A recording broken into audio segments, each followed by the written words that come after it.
Good evening. I'd like to call to order the Lakewood City Council, Lakewood, Colorado regular scheduled meeting for April 10th, 2023 at 7:03 p.m.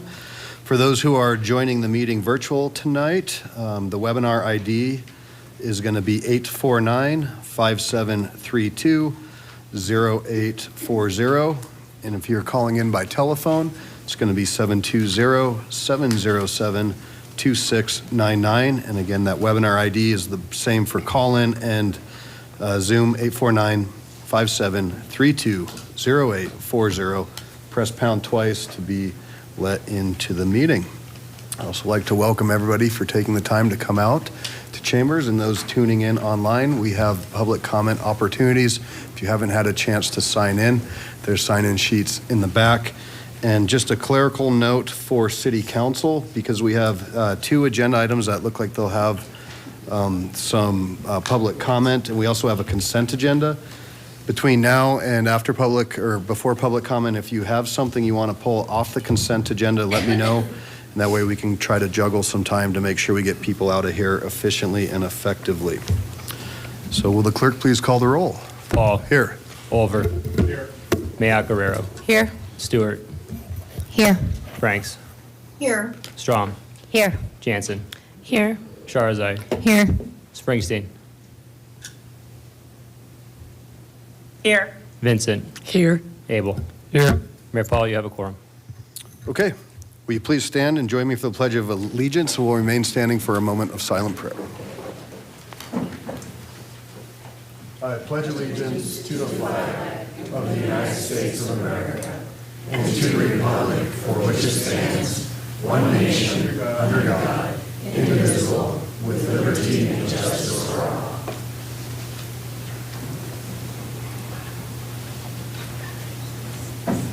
Thank you. Please be seated. Okay, I will read item 4, our statement of conflict of interest. All members of the City Council have the responsibility to comply with the terms of Charter 7.2B and excuse themselves from voting on any matter in which they determine they have a personal, financial, or business interest. The City Council is empowered by Charter 7.2B to agree by unanimous vote, excluding the member at issue, to excuse any member of the council from voting on a matter in which they determine such member has a personal, financial, or business interest. The clerk please read item 5. Item 5, Proclamation, Parkinson's Disease Awareness Month.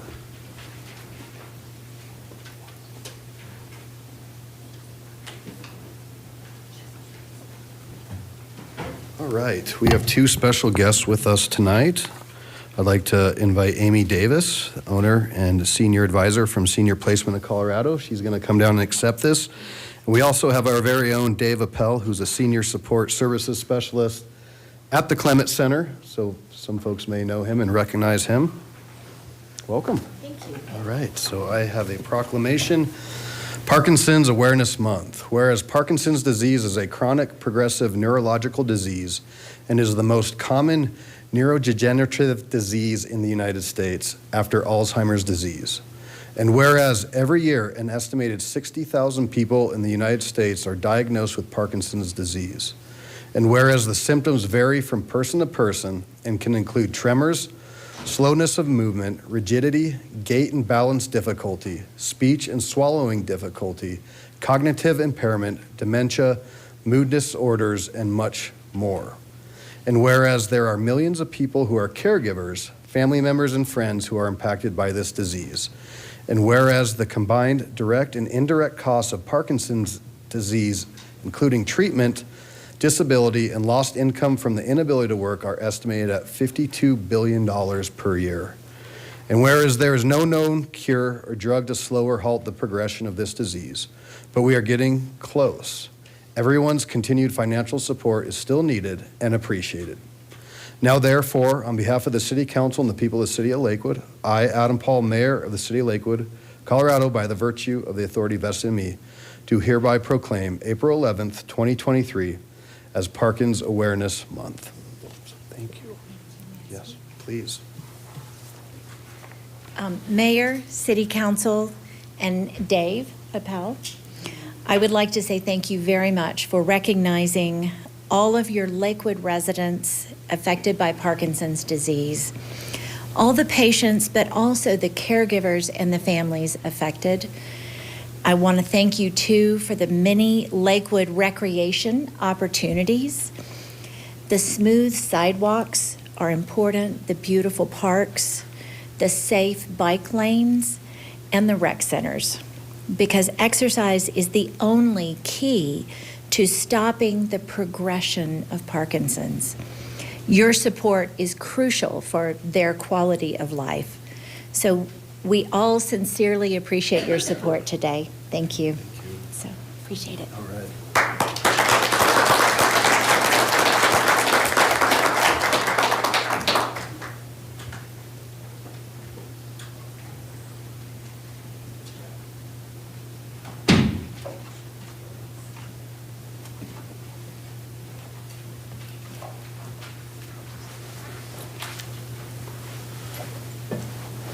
All right, and I'm going to make two quick changes again, and I'm going to move our executive report. Ms. Hodson, I'm going to move that up, please. Thank you, Mayor. This announcement has been a long time coming, and this evening is my pleasure to introduce Lakewood's new police chief. His name is Philip Smith, and he's sitting right here. Philip, if you'd like to go to the podium, I'm going to talk about you for a moment. So Chief Smith he's an enforcement professional with over 37 years of experience. As far as education, he has a doctorate in global organizational leadership, a master's in criminal justice, and a bachelor's in social science and history. He has an extensive background in law enforcement, and most recently, he was the police chief in Roswell, New Mexico for the last 9 years. He also serves as a university-level adjunct professor teaching cultural diversity, law enforcement ethics, and police administration. Chief Smith has been a great addition to our team here at the City of Lakewood, and his commitment to professionalism, community engagement, and accountability aligns with the values of the department and of the expectations of the community that we serve. So it's my pleasure to introduce Chief Philip Smith. All right.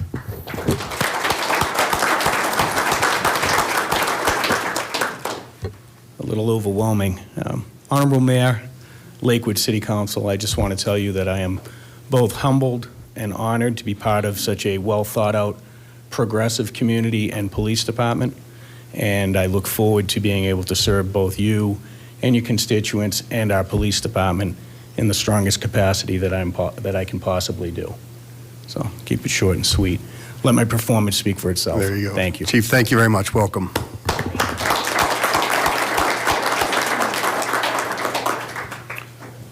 And then lastly, I'm going to go to Councilor Stewart as the chair of the Legislative Committee. They just met and they have an update from their previous meeting.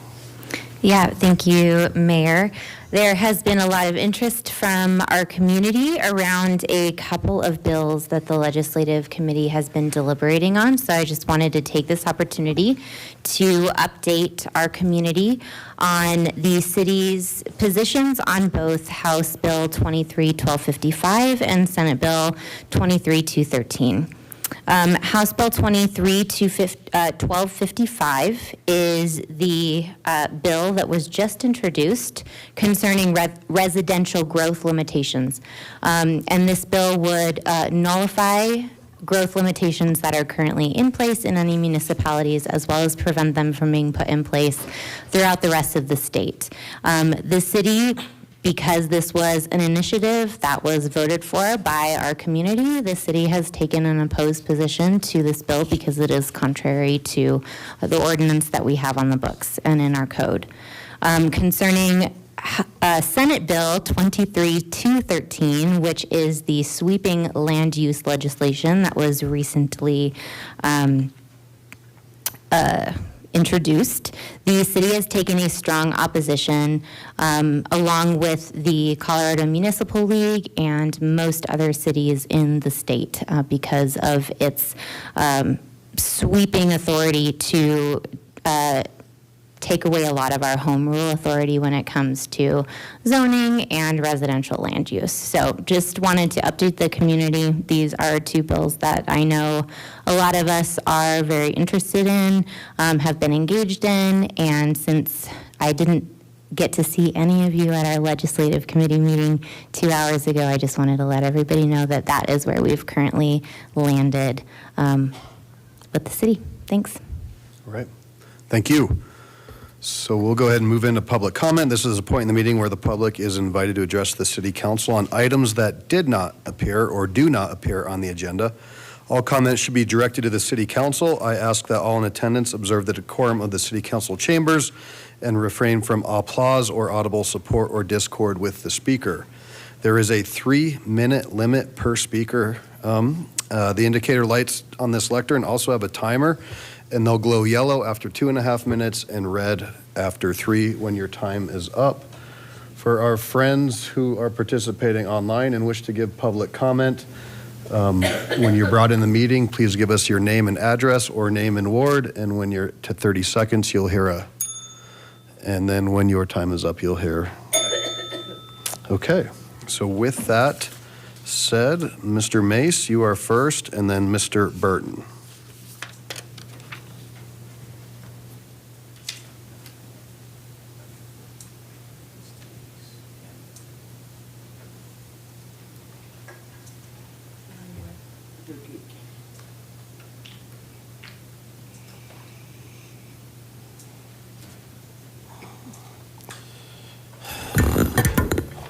Give me a second. 2, please. Good evening, council. Good evening, Mayor. James Mace, Ward 1. The reason I am here to speak to you tonight is there's 2 pieces of an issue that I have. One, Mayor, I believe the other day, after the comments, when I was speaking to the city clerk, I seriously believe that you stepped out of line. And the other issue is, I'm here tonight to speak on behalf of the Alameda and Quail shooting over by the post office on March 27th. This is a problem. City Council needs to do something immediately. I spoke to Councilmember Sherzai earlier today, and this is a serious problem. That's not that far from where I'm staying at, and we need to fix this problem. We've had 3 shootings in the last, we had one in December of 2021 and 2 in the last 2 months. Lakewood needs to do something. Thank you. Thank you, Mr. Mace. Ms. Kentner is after Jer. Come on down. And then looks like you're pooling time with your, there's those 3, okay. Hi, my name's Jerry Burton. I live in Ward 4. And I just want to bring something to some, attention to see if I'm looking at something wrong or not. Where I live, I have a ditch, and they've got 29 rental homes being built between me and the ditch.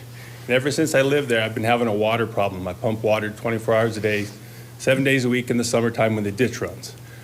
I called the city to ask them about this since they're building the homes. Now they can't put basements in the homes because there's a water problem, they realized. But they said the ditch was there before your house. There's nothing the city can do. So I let it go, and then I heard that if you call Aggie Ditch, if you want to buy the bentonite, they'll line the ditch. Well, my place of business, there was a city worker that came in who lives by a ditch, and he says, I have that same problem. Give me the Aggie Ditch number. So I did, and they want like $10,000 to $12,000 to line the ditch, and he couldn't get no neighbors to pitch in. So he says, well, I'm going to call the city. He works for the city, so he has more people. He called the city. I never heard nothing about it, but probably about 3 months ago, I heard that they're lining the ditch up there and the city's paying for it. So I called the city and says, hey, is this true? The guy on the phone says, absolutely not. We never pay for nothing like that. And I said, well, do me a favor, check into it, and called me back. He called me back and says, Mr. Burton, you're absolutely correct. We're paying for that. I says, why are we paying for that? The ditch was there long before it became a park. So why is the city paying for that? Because a city employee brought it to the city's attention. We got some favoritism going on. I would love to have some answers tonight if you guys see it the same way I see it, because I think that's some bad favoritism. And I've been fighting it. Green Mountain Water knows me because I pump water constantly. They think there's a water main break over there. 2 pumps go constantly. And the city engineers on these rental homes said there's no water problem because we brought it to the boards when they were building these homes. There's no water problem.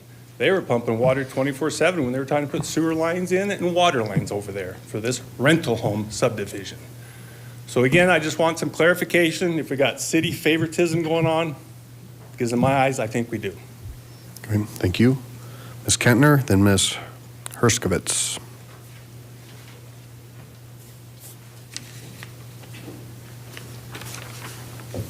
It's a hard one to follow. And don't worry, I don't think I'll be that long. I just didn't want to risk the gavel. Good evening, Council.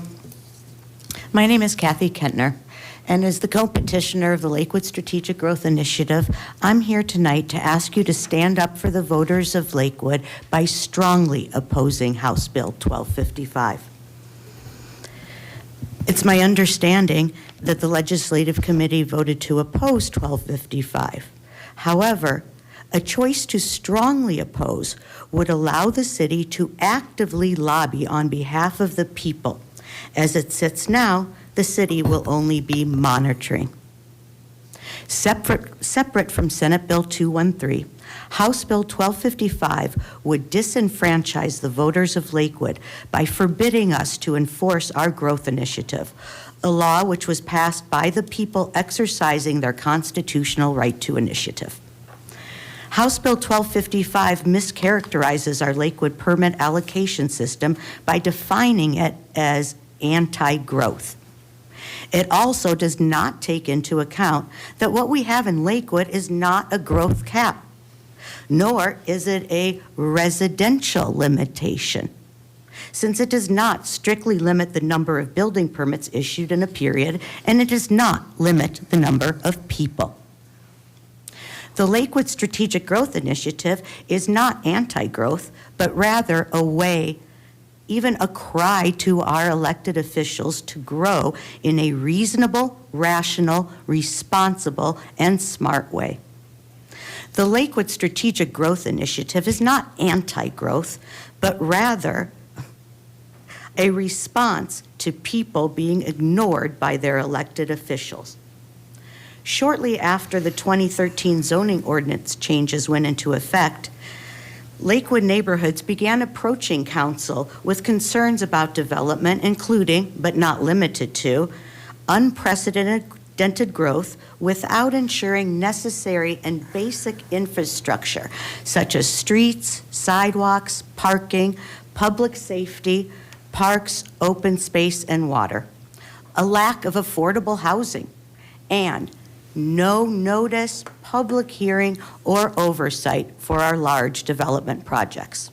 For years, this was the concern of the people of Lakewood, and the city council would respond with a consistent mantra of, "I'm sorry, there's nothing we can do," and what amounted to, "Go away, we know better." So the people initiated and passed the truly grassroots Lakewood Strategic Growth Initiative, an initiative which is not anti-growth, but recognizes that growth happens, and that to ensure we have growth that is inclusive and sustainable, both environmentally and economically, we must have oversight. A permit allocation system that controls new development so that needed and wanted development is prioritized first. This will make our community more inclusive and more affordable. How will HB 1255 take into account that the Lakewood Initiative is not a strict cap? These are the questions that we hope our Lakewood officials will promote, and ask through a strongly opposed vote. Allowing developers and their attorneys to have their way with building and zoning codes, as well as state statute, will actually diminish inclusiveness and affordability. What HB 1255 will do is continue to allow developers to build out their sites in whatever they find to be the most profitable without any regard for the community. In the meantime, single parents and teachers like myself are busy working to support our families. We rely on you, our legislators, to keep us in mind. House Bill 1255 was crafted by and for wealthy special interests and developers. House Bill 1255 erroneously and cruelly refers to people of Lakewood as anti-growth. Painting the Lakewood Strategic Growth Initiative's anti-growth is legitimizing misinformation and is just not right. Please strongly oppose House Bill 1255. Okay, Ms. Herskovitz, and then Ms. Reddick.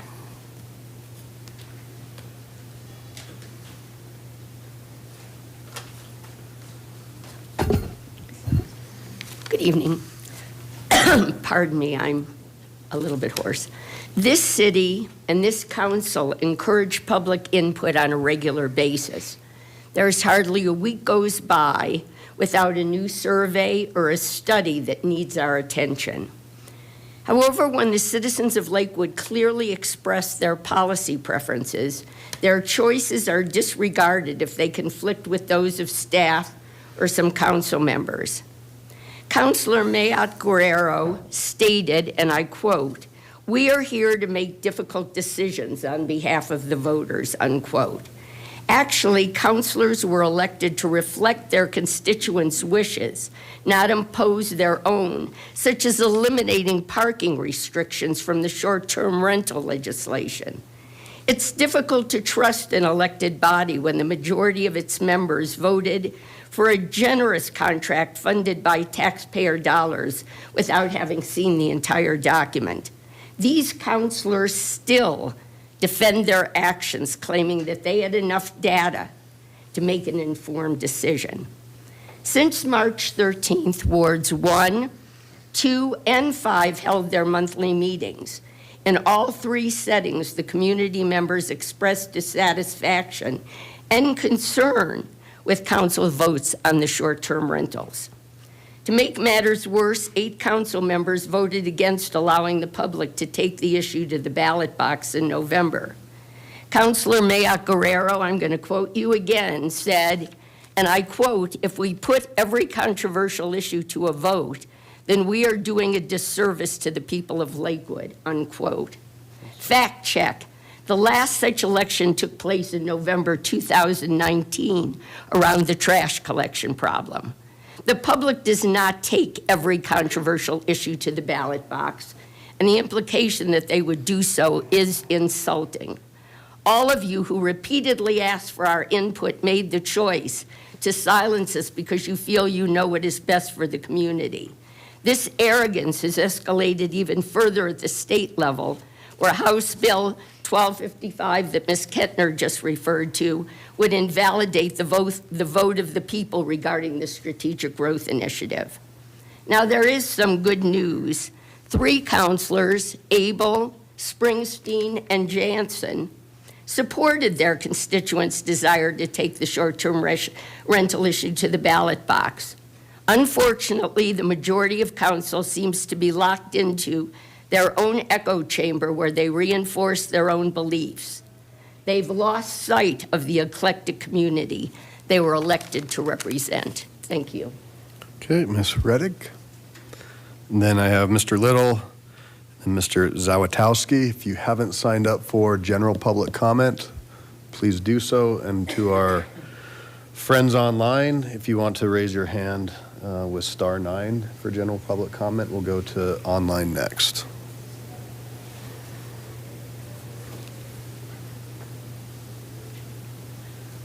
Good evening.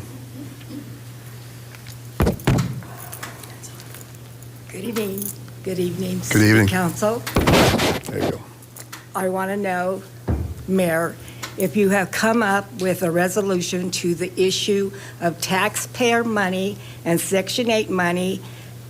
They're not using it to fix the buildings that taxpayers pay for, or they're going against Title 8 law where accessibility is to be in these buildings. You seem to think that the law is beyond you.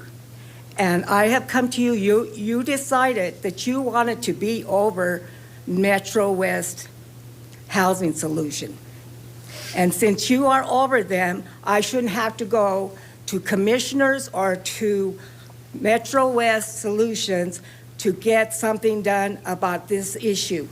When I have to live in a building where a woman's intestines has burst and you have not done anything about it, and living in conditions that my doctor has written you 15 letters as to how I should not be in that apartment. It's not accessible, but yet it is allowed to have other people that are disabled in disabled units. And I've asked over and over since 2018.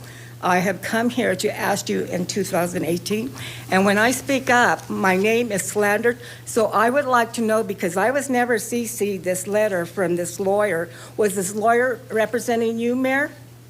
Because to say that I don't have a voice or I can't speak up and to slander my name, when I'm known all over the United States for being a spokesperson for Section 8, and because I was a spokesman for Section 8, I have been retaliated.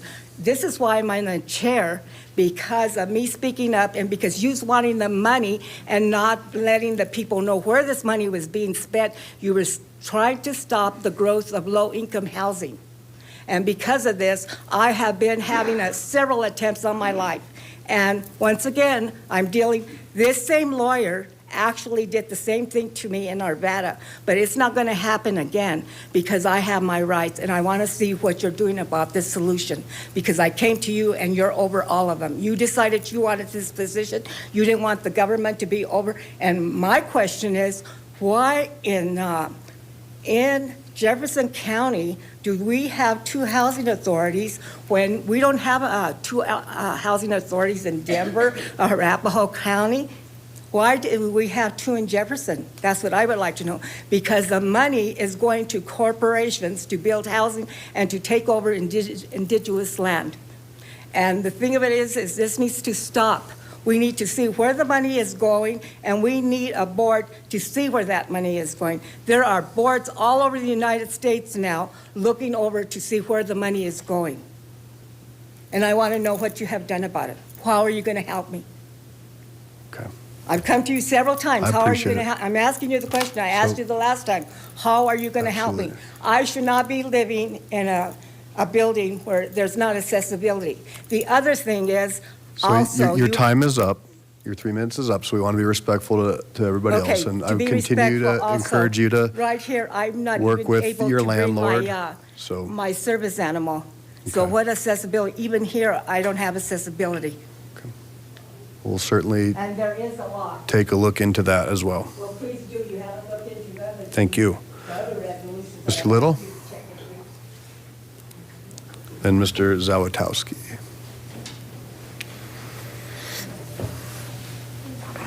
My name's Randy Little, 10590 West Dakota Avenue, Glennon Heights subdivision. Greetings to the council. I'm here to talk about two things tonight. One is, as the gentleman talked earlier about crime. Crime in Glennon Heights area has been just astronomical. The two girls that robbed Bob, my postman, was only 2 blocks from my house.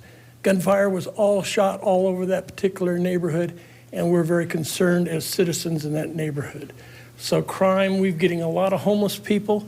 I've lived in my house for 32 years, and in the last year, I've had to call 911 twice for people, vagrants, and what have you in our neighborhood. So it's changing quite a bit there. The second part of it is unaffordable housing I need to talk about. My son came, he lives in Asia. He buys property in Lakewood, and he comes about every 2 years and buys a piece of property. And we looked for 5 weeks, and there's not any affordable housing in Lakewood with 3 different realtors companies. And I'm talking about the $500,000 to $600,000 ranges that weren't beat up and torn apart and what have you. So I'm very bit concerned about that. I've had 5 of my neighbors move out of the city of Lakewood that have been here for 20-some years, 30 years. One of them was a Ward 4 city councilman for 8 years. He finally said enough of this, and he moved out of the city of Lakewood, and he moved to Kansas. Oklahoma, you're right. Next to the tornadoes. That's what I was getting a hard time about. Neighbor of mine. But anyway, I'm very concerned about housing development in this town. All of you are on city council. You've been here. Some of you have been here 4 years. Some of you have been here 8 years. And I guarantee you're going to be citizens next. You cannot afford to live in Lakewood. I can't sell my house and buy the same house and move into it for the price today. And I do very well as far as financial. Last but not least, I'm very concerned about the water. This gentleman talked about the water in Ward 4 going into people's homes. One of the neighbors that moved out is because of the water that was coming off the ditch in Glennon Heights Park. Glennon Heights Park, they finally decided to reline that ditch with I think whatever they called asbestos or whatever not asbestos, but whatever it was. And the water flows down there. One of the biggest problems is, and maybe the Kathy should be addressed to this, is water runs in Glennon Heights Park every day for at least 2 hours every day. I walk my dog every day in Glennon Heights Park, and it's watered every day in that park. And that water flows downstream to 6th Avenue. So last but not least, I'm very, very concerned about water, so I am a candidate for Green Mountain Water Board. I think that it's time to finish up. Thank you. Thank you. Mr. Zatowski, and then I'll go online. If anybody wishes to do general public comment online, please go ahead and raise your hand with a *9. Good evening.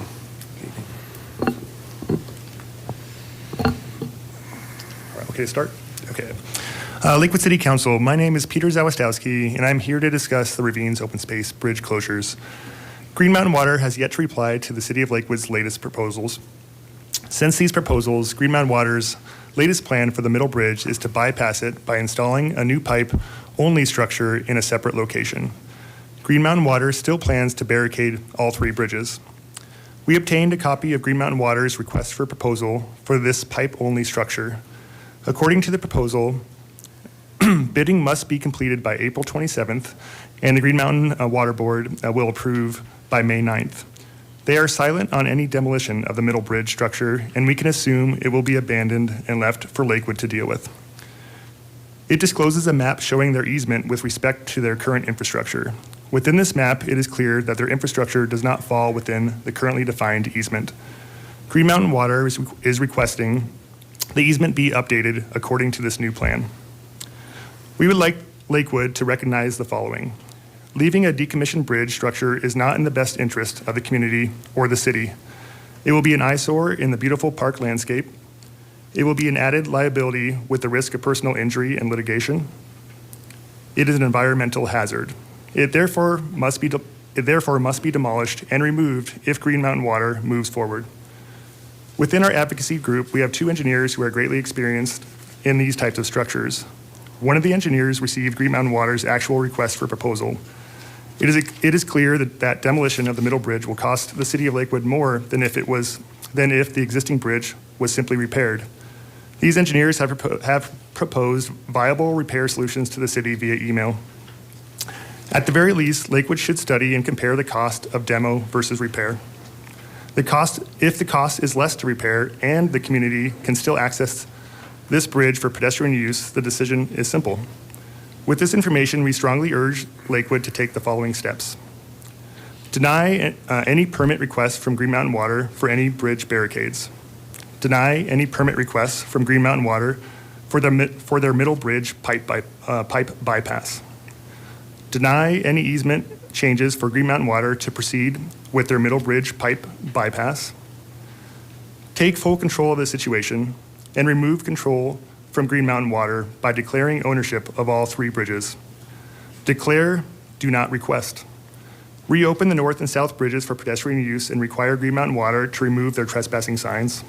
Require Green Mountain Water to lease use of these pedestrian bridge structures to hang their pipes.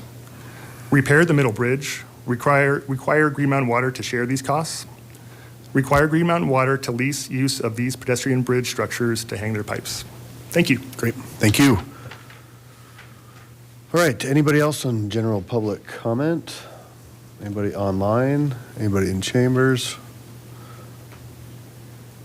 All right, I'll go ahead and close general public comment. Again, thank you to all that have come out. We will try to get follow-ups to some of the questions that were asked this evening, and certainly share everybody's concern when it relates to crime in our community, and certainly our police agents and one that was injured just recently. So we live in a great community, and things can be a little bit challenging, and I have great faith in our police department to continue to look for bold and new ways to help address some of these issues.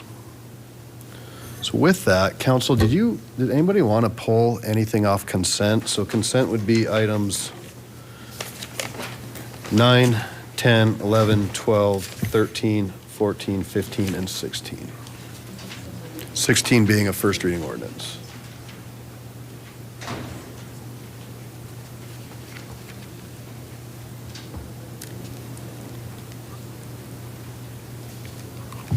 Okay, so I'm going to go ahead and jump to that, and we'll take care of the consent so folks can get out of here. And then we'll move into our 2 items that we'll have some public comment and presentations.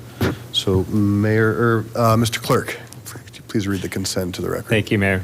The consent agenda includes items 9 through 16. Item 9, Resolution 2023-17, authorizing a separation study between the City of Lakewood and Xcel Energy, PSCO. Item 10, Resolution 2023-18, approving an intergovernmental agreement with the Jefferson County School District for funding a Boys and Girls Club after-school program at Lasley Elementary School and authorizing the city manager to execute said agreement.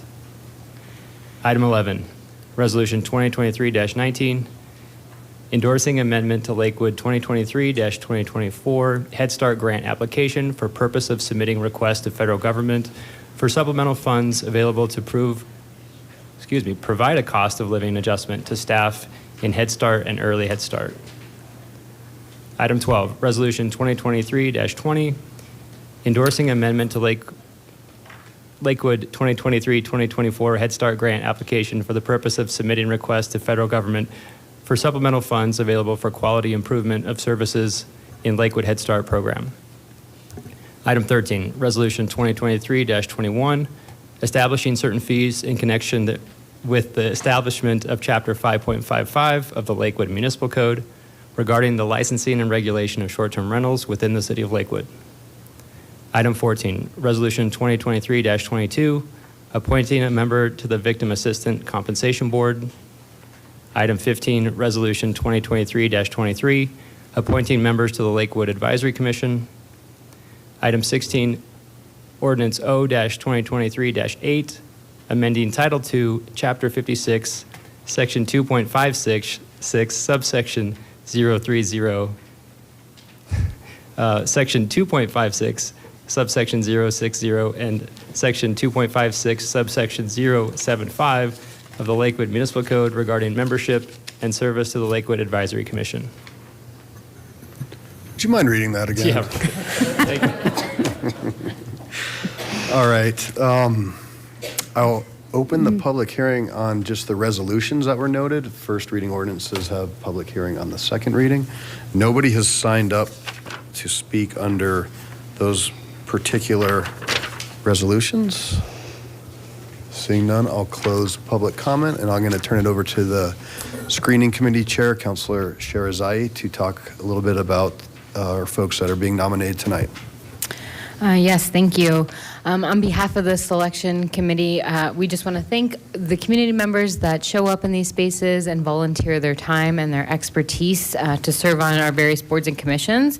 And I'd love to just read in the record for tonight, Kimberly Orchid, we're asking for her approval to the Victim Assistance Compensation Board. And then for the Lakewood Advisory Commission, we're making a recommendation for Mr. Fred Clifford, Miss Melissa Colesman, and then finally Miss Elisa Overall. And I believe some of those folks are here in the audience tonight, and I just want to recognize them and thank them for their commitment to our community. We'll have you give us a wave after we vote. You never know. No, but thank you for coming out. And with that, I'd welcome a motion on the consent. Mayor Paul, I move to order all ordinances introduced on first reading to be published in the Denver Post with public hearings set for the date included in the ordinance, and for adoption of resolutions, all of which are included in the consent agenda, introduced into the record by the city clerk. Second. Okay, we have a motion and a second. Please cast your votes.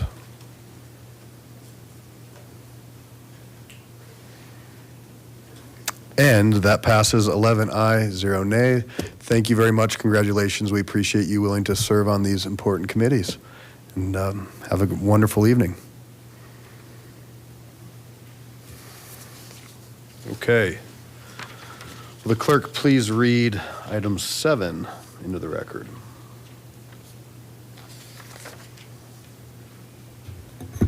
Item 7, Resolution 2023-15, approving public improvement loan agreement with 10 Sheridan LLC. Okay. So we have a presentation, looks like, Mr. Smith from Economic Development. We'll also note that we had over 40 comments on Lakewood Speaks, and I see some folks have signed up for comment on this as well. So we'll do the presentation first, and I'll open the hearing, and we'll go from there. Welcome. Thank you very kindly, Mayor and members of City Council, for giving us some opportunity to put this on the agenda this evening. Give me just a moment and I'll bring up the PowerPoint.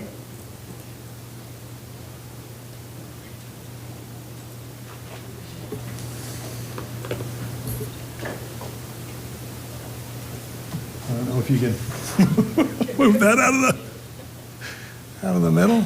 We'll put it down there. We'll see if that works. All right. Thank you so much. I'm Robert Smith. I'm the Economic Development Director here for the City of Lakewood.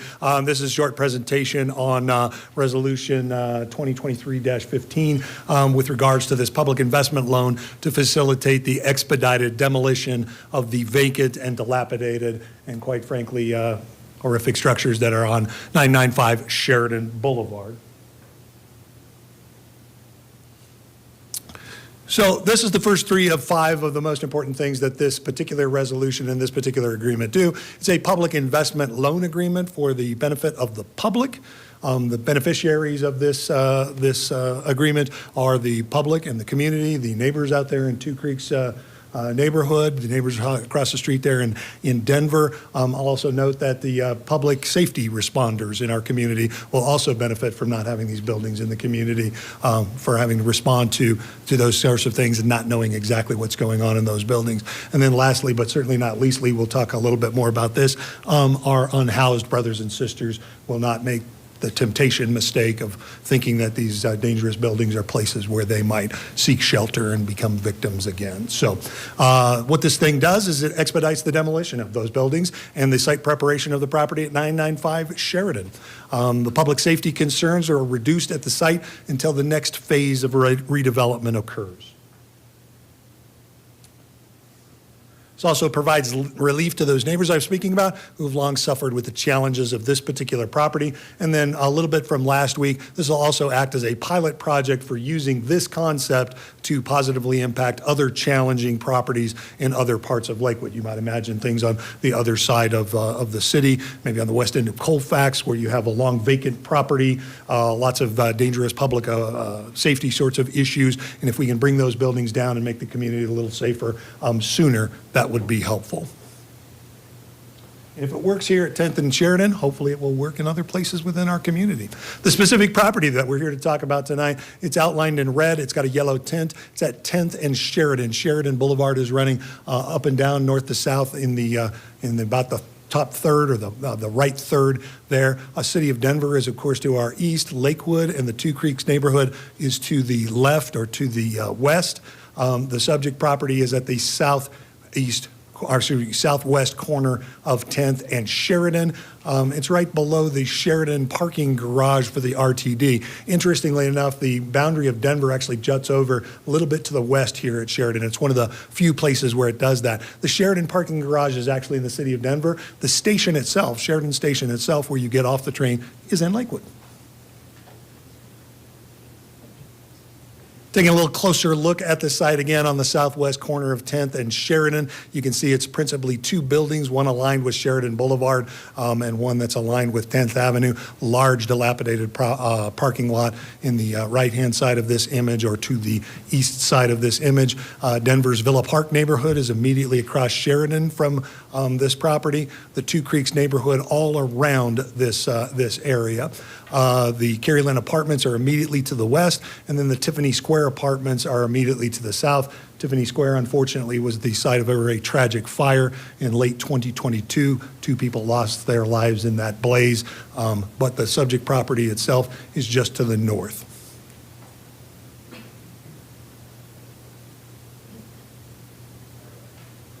Thank you.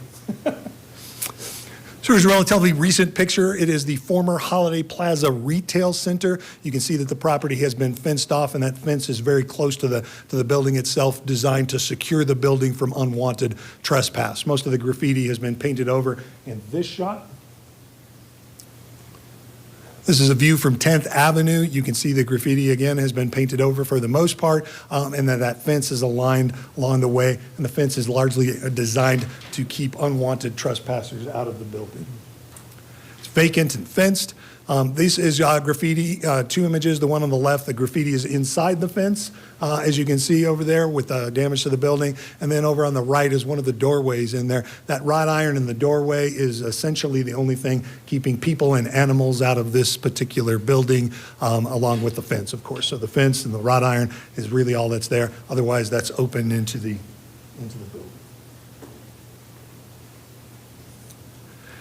This is an unhoused person encampment. It's in between the 2 buildings on this particular day. A lot of times folks that want to build these kinds of encampments like the ability to be between these 2 buildings, because you really can't see the activity from the street. And hopefully it's sheltered from the neighbors, or at least that's their intent. It's really not, because the neighbors notice this on a regular basis.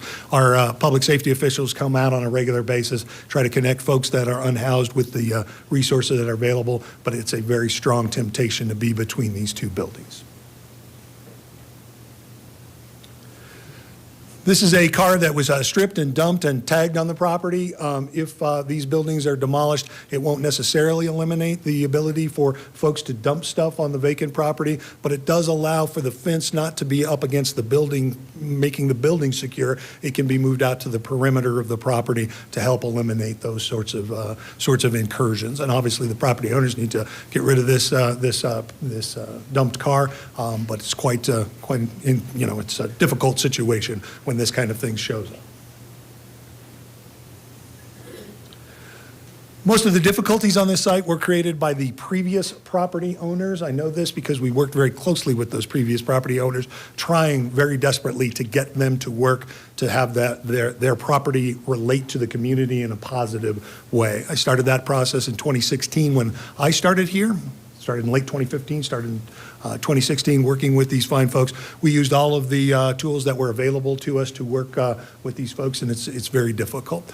They were based out of state. They purchased the property in the late 1990s and started encounters with the city, from code enforcement to public safety to economic development, all the folks throughout the city during that process. Very rarely were they willing to invest in their property or make their property work. In my opinion, they were very bad owners. They had no interest in the way in which their property interrelated with the community all around it. Just didn't have an interest in that.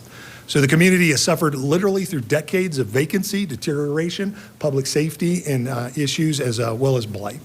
The new owners took possession of this property late in 2021. There were a couple of leases still on the property. The liquor store that was there for many years still had a lease that had to run out during 2022. Ended in 2022. All of the businesses and tenants were vacated by early 2023, and therefore the site was able to be then fenced off and made more secure in the situation. Just want to emphasize how long this has been an ongoing problem. This is early in 2021 with the previous owners on there, and as you can see, lots of graffiti on the buildings. Painted over and moved. This is an aerial shot from 2020, the generally deplorable condition of the parking lot. You see vacancy in the buildings here. There's about 6 spaces in here. 4 of them are vacant, so more than 50% vacant. The interesting thing for me about this shot is the tarp you see on the building furthest to the right. That's actually to the north because of the orientation of the picture. That's covering up a breach into the roof where folks have gone into the vacant space through the roof. It also covers up the fact that the HVAC system was pulled apart and all of the parts were taken out by trespassers to the property previously. Here's 2 shots, one from 2017, one from 2016. You can see the vacancy very much apparent in the 2017 shot. In the 2016 shot, you see part of the fascia on the soffit there has fallen off or been taken off, that sort of thing. You see the raw plywood beyond that. It took us months and months to get the previous owners to do anything about that particular breach, and eventually they put a fascia over that plywood that had been exposed to the weather for months and months and months. So essentially that was covered up with all of the problems that are associated with that kind of a repair. 2014, vacancy still there. 2007, that's as far back as I can find it. That's 16 years ago, and you can see the difficulties with this center. I can't tell you how many times I've been in the Two Creeks neighborhood, and the first topic that comes out of mind is, what are you going to do about 10th and Sheridan? So this is an idea for working with the difficulties there at 10th and Sheridan. It's a one-time loan of up to $1 million. How do I want to put this? It is a loan, but it's a very short-term loan, and it's based on 3 things will precipitate its payback, and we'll talk about that in just a moment. But this loan, these lent dollars would be only used for the demolition and removal of the existing structures as soon as possible. That's the goal. Quickly getting rid of these buildings and getting these horrible things out of our community as quickly as possible. The monies would come from the Economic Development Fund, not the general fund. And before I leave this slide, I'm going to give a real quick recap of the Economic Development Fund because there have been some questions in the community about that, and I want to make sure that we talk a little bit more there. The property owners would secure this loan with a lien on the property that gives us a securitized interest in the property. The property itself is in the $7 million range. $1 million against $7 million is a pretty good ratio between lien and value of the property. And then, of course, the redevelopment of the property down the road, many tens of millions of dollars against that. That $1 million lien against the property will become problematic if it's not resolved with the next stage of redevelopment. And then all of the funds would be repaid in full. So we're not paying for the demolition of this building. We're paying for the opportunity to not have it in our community for a relatively short period of time while the entitlements come. Those entitlements can take months. They can take 6 months. They can take a year. They can take 18 months. In some cases, they take 24. During that time, this nuisance property, not in our community. If we don't do this process, maybe it would get resolved in some other way, but it has the opportunity to be in our community for that period of time while the entitlements go. I've used the word entitlements a couple of times. That's a planning word for essentially permissions to do things on the site. So the site plans are approved, the accesses, that sort of thing for the new development, and then those construction how the building's built and do they conform to the code and all those sorts of things. That process can take a very long time. You also have to coordinate with Xcel Energy. You've got to coordinate with the water folks. It just takes time to get through there. And what this would do is take these horrible buildings out of our community during that period of time. I want to go back to the Economic Development Fund real quick. I hope everybody had an opportunity to read Chapter 3.26 of the Lakewood Municipal Code. It's all about the Economic Development Fund. Fascinating reading in there. The intro of that is incredibly well written. It says the granting of financial assistance is determined to be of public purpose. And then the second sentence is specifically such assistance protects the public welfare by promoting and fostering growth in the city's economic base, and goes on there. But essentially, the assistance is based on the public welfare of the community. 326 is how the fund works together. The funds for 326 come from lodging taxes, so accommodation taxes. Back in 1987, the voters of Lakewood approved a lodging tax of 3% for motels and hotels in the city of Lakewood. There's about 33 of those hotels that contribute to that. So if you spend the night in a hotel and it costs you $100 for the night, we add another $3 to your bill. That $3 goes into the Economic Development Fund, and the Economic Development Fund is used for a variety of things, including vitality in residential areas, commercial vitality, industrial buildings, increased opportunity for employment for residents, the preservation of health, safety, and welfare of the citizens and residents is specifically called out as a use for Economic Development Fund dollars. It's designed to improve the quality of life in the city and the furtherance of public health, safety, and welfare. It's a whole section on the authorized expenditures of these funds used to provide financial assistance to business enterprises, revitalization of physically deteriorating areas, a specific use in the funds in 326. And of course, it has to be public and public related in nature. So what does the city provide? The city's not buying anything because these dollars return. So we're not purchasing something with this. We're giving the temporary use of up to $1 million for the demolition and removal of existing structures on the property as soon as possible. That's what the city's providing in this agreement. The money's from the Economic Development Fund, again, not the general fund, so these dollars aren't in competition with the things that we fund through the general fund, kind of the day-to-day operations of the city. These dollars were specifically set aside for these kinds of activities. We would be doing the facilitation through the demolition and site preparation permitting process. In other words, we're working on the demolition permits and trying to move those forward and get these buildings out of our community. And then we would provide regular updates to the community. That's fairly vague, but I will say that, on a quarterly basis, we'll come and tell the council, here's what we're doing with this particular project and where we're at. Every 3 months, you would know that. And then, of course, we use all of our communications tools in the economic development world. We have our newsletter and all of the social media and those sorts of things. And so we'd like to let the world know that this is working pretty well, or at least we hope it will. So what does the community or the city receive as a part of this agreement? Well, as soon as possible, we get the removal of this visibly deteriorated, dangerous buildings and structures on the site, and essentially we get time without these blighted structures in our community. That time, again, could be 6 months, could be a year, could be 18 months, could be 24. We hope it's a lot shorter than that because we want to get to that next phase of redevelopment. But the point is that these horrible buildings are not causing problems in our community during that period of time.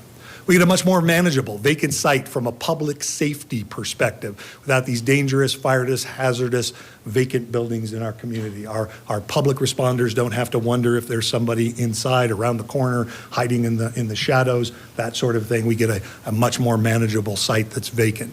Vacant buildings are bad. Vacant sites are better. And productive, useful sites are best, and that's what we're really trying to go for. That's the whole point, the whole spectrum there. So we get a substantial reduction in the criminal activity, the vandalism, the burglary, and the theft that's occurring on the site currently. So what compels the repayment of these dollars to the city? Well, it's the earliest of any one of these three conditions. The first one is the property owner or developer receives funding for the permanent redevelopment of the site. They're working towards trying to redevelop the site in the future, and those entitlements, those parts of the process are some months away, so we'll get rid of this during that period of time. They're going to continue to do it. Once they receive the financing for that permanent redevelopment, that's typically when the demolition occurs. In a typical sort of an arrangement, you get the demolition money at the same time you get the redevelopment money, and that might be months down the road. The reason for this agreement is to take this out of the community during this period of time. When they receive that funding, when the $1 million comes back off or whatever the dollars is to do the demolition there. If they receive building permits for permanent redevelopment of the site, in other words, they don't get financing, they do for however they manage to do this, they get development permits for redevelopment of the site. You do that, you got 60 days to make sure we get our money back. Or the date of September 30th, 2026. That's a couple of years off, but it's designed to make sure that that entitlement process isn't unduly held up. We hope to have it all repaid. In fact, we hope to have redevelopment going long before that date. But that says, if everything else doesn't work out, that's the date that the money needs to be returned back to the city, and then they satisfy that need. I've got two slides here. They're backed with a light blue, and I wanted to talk about them just real briefly because this is the next phase, or potentially the next phase conceptually, of what's happening here. And the owners and developers have presented this to the West Colfax Community Association, gotten some feedback on it. You can see a conceptual rendering. That's a computer drawing over there on the left of what a building might look like. That building is vertically integrated. It has retail on the first floor. It has multifamily up on the second floor and amenities. The developer intends to redevelop the property with new construction as soon as the entitlements and the future financing are in place. The redevelopment generates new employment and increases tax revenue for the city. All of those things are good outcomes when that redevelopment occurs. And again, blue background, these blue backgrounds indicate it's not part of your decision this evening. You're deciding on a loan agreement, that temporary loan agreement for public benefit. These things I'm telling you as what's been presented conceptually for the future, so that you have an idea of where the horizon is, but it's not directly related to what you're considering this evening. Anyways, a mixed-use facility, lots of parking spaces, bike parking spaces, fitness center, pool. Hopefully it will be a tremendous, wonderful redevelopment on this particular corner. So coming back into this, of what we're trying to decide this evening, it's the resolution R 2023-15. It implements the agreement that you saw in the packet, gets the lien on the loan, provides the methods of doing this demolition months earlier, so we can facilitate this expedited demolition of these vacant and dilapidated structures on the property. Having said all that, here's an opportunity to take questions and discussions. I'll pull this off the screen in just a moment, but this is the opportunity to talk with that. Staff is available to answer any questions you may have.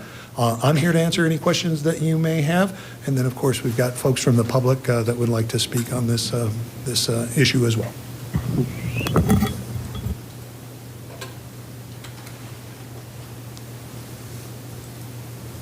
Thank you, Mr. Smith.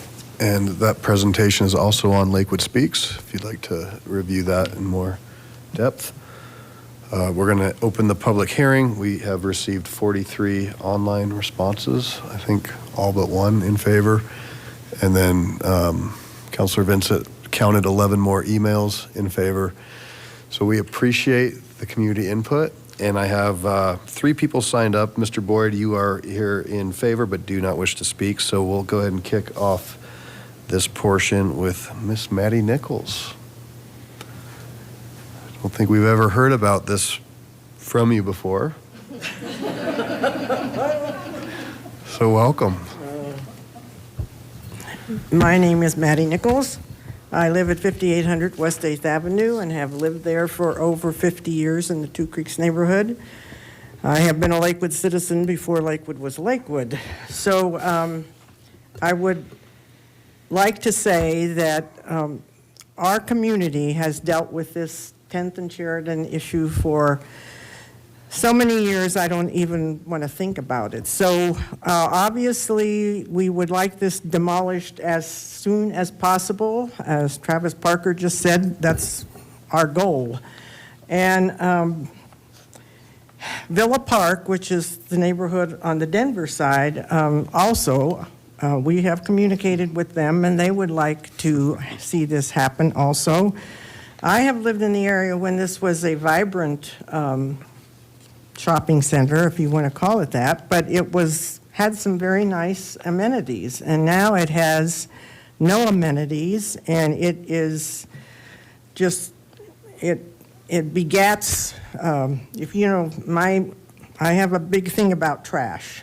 This is trash, and trash begets trash, and that's what's happening at this center, is that it's very bad for the whole community. So we would like you to obviously take this into consideration, and when this shopping center comes down, we're going to have a party if you'd like to come.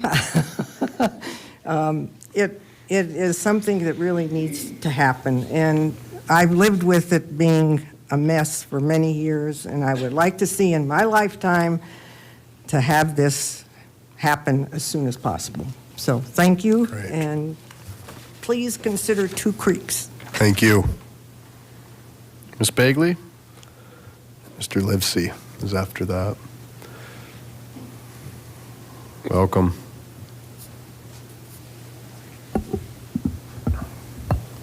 Hi, good evening. My name is Ashley Bagley. I live in the Two Creeks neighborhood. I'm a relative newcomer compared to Maddie. Only lived here for 3 years. But what I will say is that in that time, certainly moved into the Westline Village Townhomes, which is a newer development in the area. And I think everyone has just been waiting for that shopping center to come down. When we heard a year and a half ago that it had been purchased by developers, I think that was the most liked Facebook post that I have ever made. It was very exciting, lots of good energy around that. And I'll say, we are tired of that shopping center and would like to see it come down as soon as possible. Really anything that we can do to make that happen. When we heard about this initiative with the economic development folks to put together this kind of short-term loan arrangement and what that looks like, again, super excited. This was definitely lots of energy, again, happening throughout the community. Folks are asking, what can I do? What can I do? So I'm sure that's what spurred some of the emails and comments. People are very excited.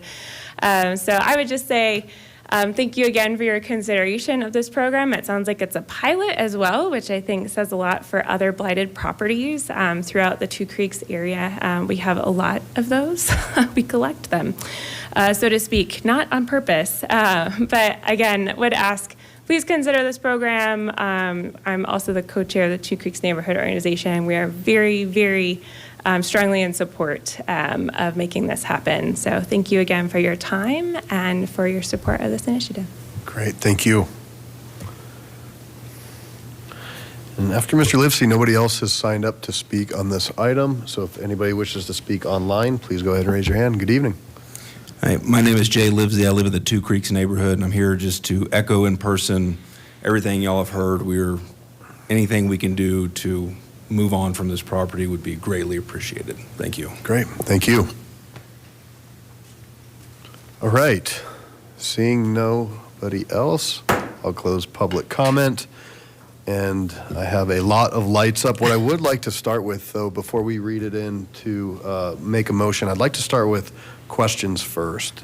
And certainly we can hold those comments until we have a motion on the floor. But if we could start with questions, that'd be fantastic. Councilor Vincent. No, I had a comment. Okay. Councilor Olver, question? Sure do. Okay. Several, in fact. And this first round, I'd just like to talk about the loan, because it seems like this is the first time Lakewood is doing something like this. I'm fairly new, so I don't know, but is this the first time we've actually given out a loan to somebody for any reason? And the next part of that is going to be, do we have a loan officer who looks at loans and decides that these are going to be a good loan? I understand that the lien on the property guarantees the loan, but if something goes bad, it might last a very long time before we get our money back. So, like, for instance, when I was starting my own company, I went and looked for a small business loan. And what happened then was that I went to a bank, I probably called Small Business Administration or something like that, and they go, well, you have to go to a bank and get them to loan you the money, and then we'll guarantee it. And so the small business guarantees this loan, but it goes through a bank which has loan officers who look at loans and decides if maybe this is a good loan, maybe this is a bad loan, et cetera, like that. And so my question is on loaning, how does it all work, and how did we decide, and how's the loan going to be serviced would be the right way to say it. Thank you for all of those questions. A little bit to unpack in there, but several of the questions. From my time here as the Economic Development Director, this is the first time we've done an economic development loan per se. I don't really view it as a loan, and I know it has to be called a loan that way, but it's not a typical sort of a loan. In other words, it's not guaranteed by the credit worthiness of the owner, it's guaranteed by the property. That's the way the lien is. So the lien to property value is very great. So to answer your question, no, we don't have a loan officer to do that analysis. We simply are taking a look at the ratio of the lent funds to the value of the property that's securitizing that lien on the property. When it comes to do we do loans and whatnot, cities do loans in a variety of different ways in different places. We have opportunities for grants and loans and abatements, those sorts of things, where dollars go out from the city in that sort of a fashion. And so it's not entirely atypical. CDBG does a lot of loan sorts of things to leverage those sorts of areas. But to answer your short question is, we know this is a good risk, or the risk is acceptable from our perspective, and obviously that's something you need to decide this evening as the council. But part of the reason why it's an acceptable risk is because the lien for the property and the value of the property to the amount lent is appropriate. Do we do these kinds of programs where we work to get vacant buildings out of our community? Yes, we work on a lot of different things that way. When it comes to the SBA guarantee of a loan, you're right, the SBA backs a bank loan, but that loan was based a lot on your credit worthiness or the credit worthiness of the business in terms of what they want to do. These dollars are only to be used for the demolition of this property. If that property comes down and it's for whatever reason, it's not going to be, but if it were for a long period of time, at least that the horribleness of these buildings are out of our community during the entire period of time. No matter what happens with that property, that lien will be in place until that lien is satisfied. There will be that kind of $1 million or approximately $1 million hanging over this property until we get paid back. From a service perspective, it's just those three elements that cause the thing. So if the permanent financing comes in place, I'm going to make a phone call and say, hey, the permanent financing is in place, we need our dollars. And if for whatever reason the dollars don't come in a forthcoming manner, then we have the lien in order to be able to enforce that. I feel very confident that they don't want our lien in the way of what they want to do next. They want that out of the way in order to accomplish the next portion of what's happening in there. And because of that ratio of the lien to the value of the property, that's what's really holding that in place so that folks will settle that lien quickly in order to be able to do the next phase of the redevelopment. Okay. Councilor Abel and Jansen. Thank you, Mayor. I just have a housekeeping question. A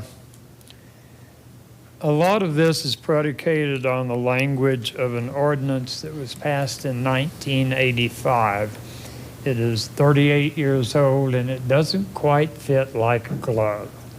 In fact, it refers to things like showing the design and construction of public improvements and other things such as that. It's not exclusive to that, but I would like, my question is, when we get on to the next projects that we're going to handle in this manner, can we update this 38-year-old ordinance to make it fit the current situation a lot more closely? We're seeing a yes from our attorney, so. Thank you. It's a good point. Thank you. Yeah, okay. Me too. Okay, so I have Councilor Jansen and then Councilor Sherazade. Thank you. So Robert, you said the properties were $7 million. Is that without the buildings? The property was purchased with those buildings on board. So the value of the property was established by that sale with the buildings and the ground underneath. So when you knock down the buildings and we don't get our money back, what is that property worth? And you said it's between 2 and 3 years that will probably they're going to get their loans in 2 or 3 years, or I don't know what you're... They're going to get all of the entitlements, which is the planning word for permissions to do all of the things they want to do for the permanent redevelopment of the property. So yes, technically, I shouldn't say technically, the value of the property would go down without the buildings. Probably. We don't know. We don't have an appraisal on the property without those buildings on it. In some cases, when you take down horrible, horrible buildings, the property value remains relatively stable. In some cases, not in most cases, however. When 2 and 3 years, what that's referring to is that that period of time in order to get those entitlements to redevelop the property. No one has an interest in getting a commercial property and just leaving it fallow for years and years and years. That's never anybody's intent. That's why there's 3 methods for this to get paid back to the city. The first one is that permanent redevelopment cost, and those will be tens of millions of dollars being lent on the property. That $1 million lien will be very problematic without satisfying the lien to do that next phase of the multiple millions. Because of the value of the property, even with the demolished structures, we still have a good lien to property value ratio, so that our lien is in the line for recovering that. Nobody's going to want to have, let's say for the sake of argument, a $6 million property instead of a $7 million property go into somebody's hands for $1 million lien. That won't occur. The other point is that by 2026, that September 30th date on 2026, they've got to satisfy the lien no matter what, whether they've redeveloped or not, that sort of thing. The lien gives us the legal credibility to enforce that message. Can I ask another question? So we're going to be taking, we can't wait another 3 years for them to get the loan just to demolish the building themselves? We could, and that's a rather typical way of doing it. A lot of times folks have these horrible buildings in their community, and they reach out to the guy and they say, can we do? And they say, I'm sorry, the value of the property needs to have the buildings on it and that sort of thing. And people wrestle with the struggles on it. They wrestle with the public safety options, those sorts of things. This agreement is a means of giving agency to the community. So in other words, this is a means of getting this public benefit earlier rather than later. So the answer to your question is, could we wait? Theoretically, yes, we could. This action allows us not to wait with this horrible building in our community while those other processes are taking place. So, one more question.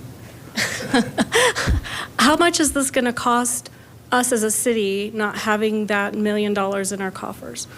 I mean, if something comes up and we need that $1 million for something else.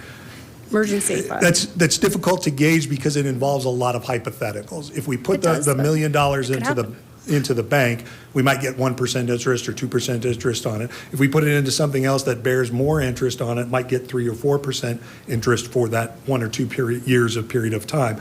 But we also have the offsetting sorts of things of public response and difficulty with that. And how much does it cost to respond to those kinds of things? Those are all calculated. We can kind of calculate them or give kind of rough guesses to them, but we don't know what those costs may be. So I really can't answer your question of what it will cost altogether. So that's part of this decision, is to say, okay, we won't earn interest on this money. We don't have that $1 million available for other projects should we choose to do that. And we don't know what we're going to be saving in terms of not having to respond to the difficulties on the site. We also get all of the advantages of not having the public safety sorts of things, what I would refer to as kind of the human suffering that happens on this site because of these terrible, horrible buildings in our community. And if they rebuild something and it happens to them too, I mean, it looks like that area has an issue.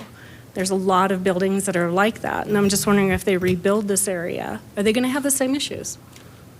I certainly hope not. The idea is that as we redevelop the area, we get more and better sorts of construction, we get more development. If we get activity on this site of the good kind, not the bad kinds of activities, we will inherently raise the quality of life in this area. And so this project lifted up the area. Other projects along 10th Avenue have lifted up the area.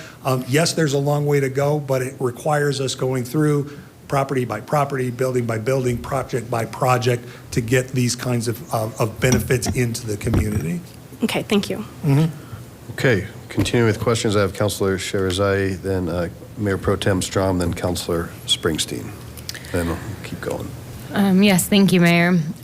Just a couple of questions. So the borrowers have to pay back the loan before they move to the next phase. We don't foresee that causing any additional delays in that process. That sort of just aligns with the timeline already proposed in their minds? Yes, it aligns with the existing timeline that exists right now. Typically, as I've mentioned, normally the demolition occurs at the point where that new construction begins. So that's what normally you bake into that pro forma and how that works and whatnot. And then the community suffers for that length of time with those buildings in here. This agreement allows for us to get that time, get that money paid back when it would normally get paid back, but we don't have that 6 or 8 or 10 or 18 months, however long it takes to get those entitlements and financing in place. Or again, September 30th, 2026. Great. And then one more question. Just want to understand, was there other possibilities in this? Like, could we have expedited this process for them with permitting or things like that that would have been valuable for their considerations? Or was this the only path forward?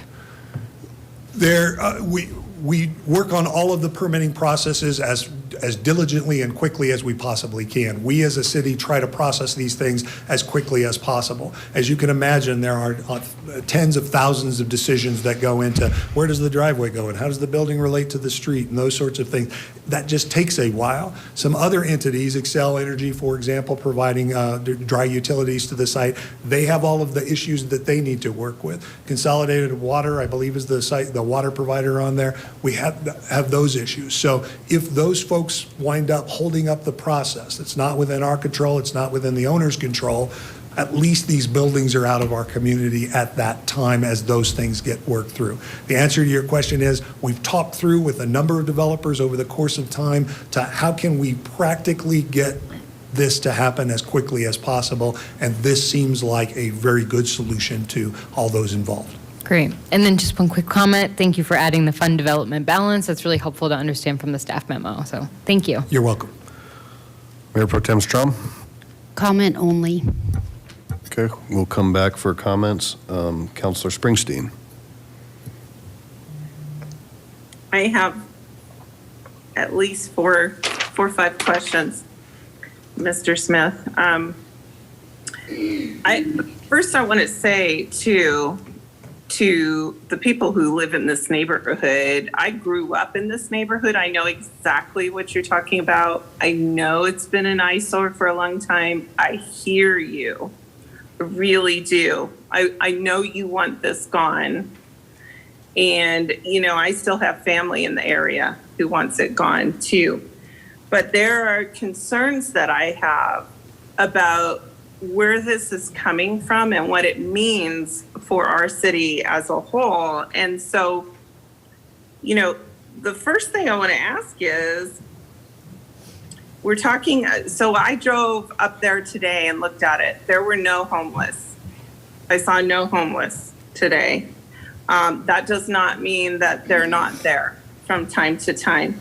But I'm just wondering, you know, when we're talking about human suffering, how much shelter could we buy these few people who find shelter in this area who are going to be displaced by this expedited demolition? How much shelter could we buy them for $1 million instead of doing corporate welfare and handing out money to a developer who already has millions of dollars? Have you done any kind of study on that, Mr. Smith? I have not done any kind of study on that. A lot of variables in that question, but have not done any studies on how much you could do with that for the area. Obviously, you need property, you need the ability to build that, you'd have to have somebody to construct that. Could we do that for $1 million? I kind of doubt that, but I have not done the study. I'll bet we could provide a lot of shelter to a lot of people for $1 million. My second question has to do with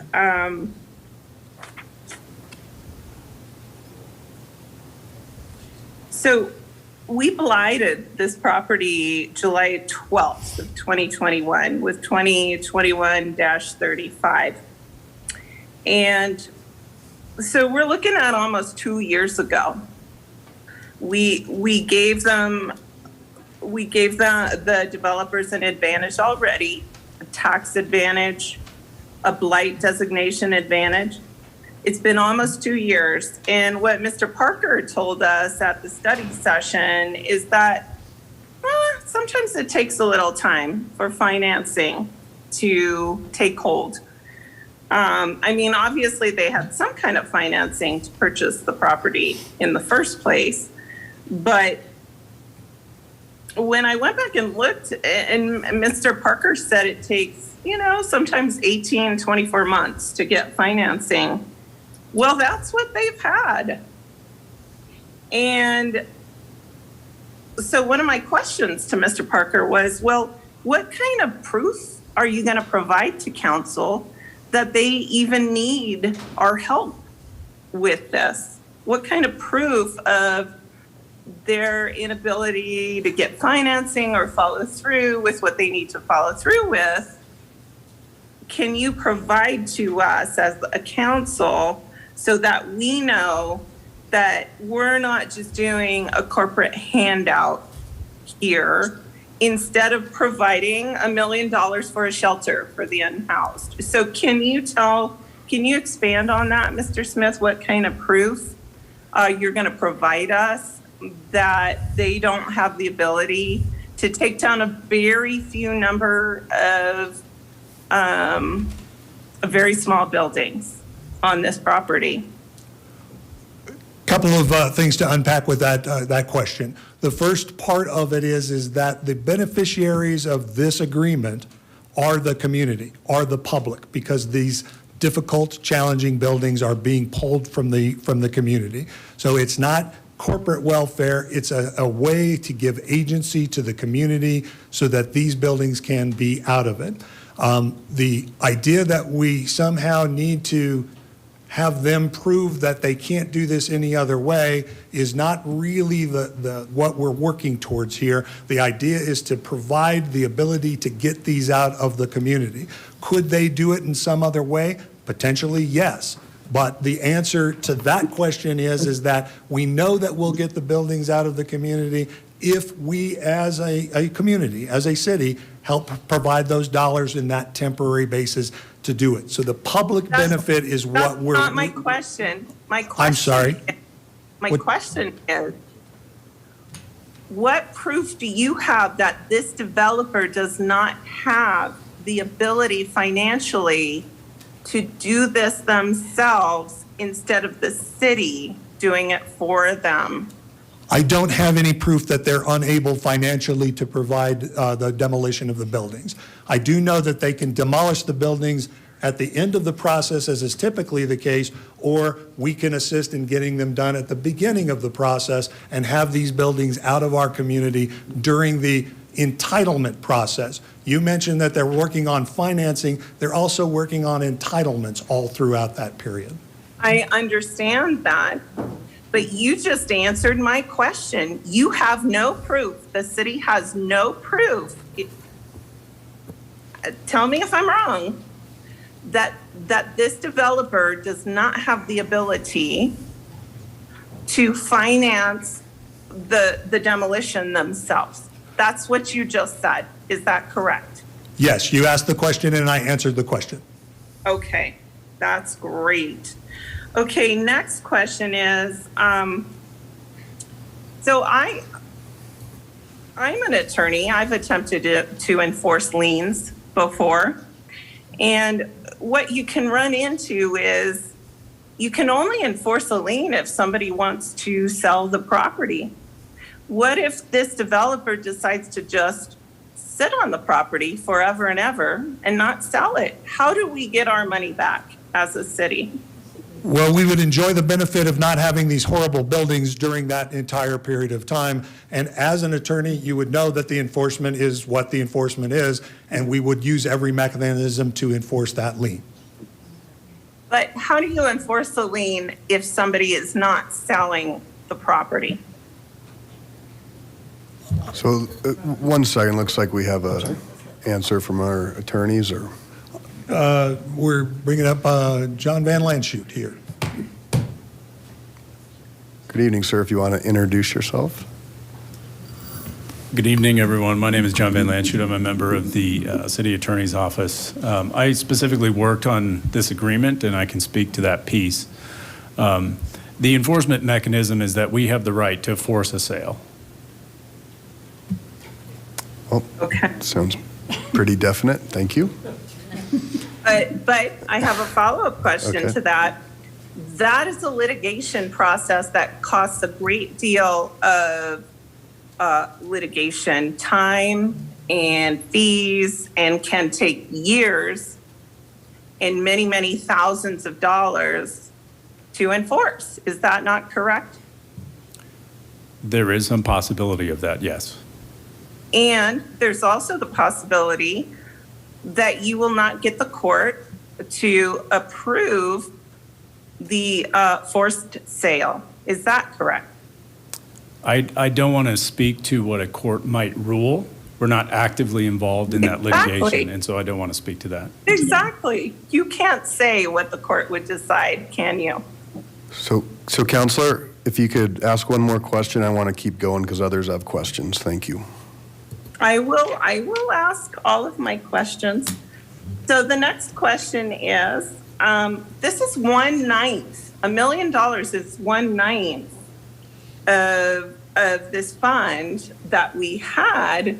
And so I'd like to know, Mr. Smith, there's probably hundreds, if not thousands, of properties like this in Lakewood that could benefit from assistance from the city in this way. I would like to know, how did this particular project get favoritism? I don't believe you are correct, Councilmember Springsteen. I don't believe there are dozens and thousands of properties in the city that would benefit from this similar sort of a process. This is designed specifically for buildings that have been vacant and are problematic from a public safety perspective for multiple years. There are a few properties like that. There are properties with vacancies in a smaller portion of a larger occupied center, but these are relatively rare. The way we got here was in 2016, I started reaching out to the property owner and said, what can we do to work with your property? How can we get your property to work within the community and contribute to that? I have those kinds of conversations with all kinds of vacant properties or properties that need some kind of communal sort of an arrangement on there. So we talk with property owners all the time. We talk with business owners all of the time. How can the city help? What can we do to be successful with this? And we develop ideas to create impact within the community to make things more successful in terms of the economic development goals for the overall city. But my question is, how did you choose this one? Because I know, for instance, the Sears building has been overrun with unhoused people, and that might be more of a priority, but you made this one the priority, and I want to know why. So let me just intervene. This is the start of a pilot program, and certainly that Sears location. Mayor, that question was not for you. It was So for Counselor, please. And Mr. Mayor, you do not have the expertise on this question, Okay. so please don't answer So my question. I'm going to go ahead and answer that. You've heard from the community, and this has been an area of interest for many years. And so we have this ability tonight, and council does not have to accept it, of a pilot program. And certainly we do have a case on West Allow Colfax. Mr. Smith to answer my question, which was why we chose this one in particular. So I'm telling you, the Sears. Why, is it because it's your buddies, Mayor? Is that why? Okay. Is that why? So council, you're out of order, and I'm going to go ahead and move on if you're not going to engage in what people are trying to answer. One more question. I'd Council- like to know. Councilor Vincent, the floor is yours.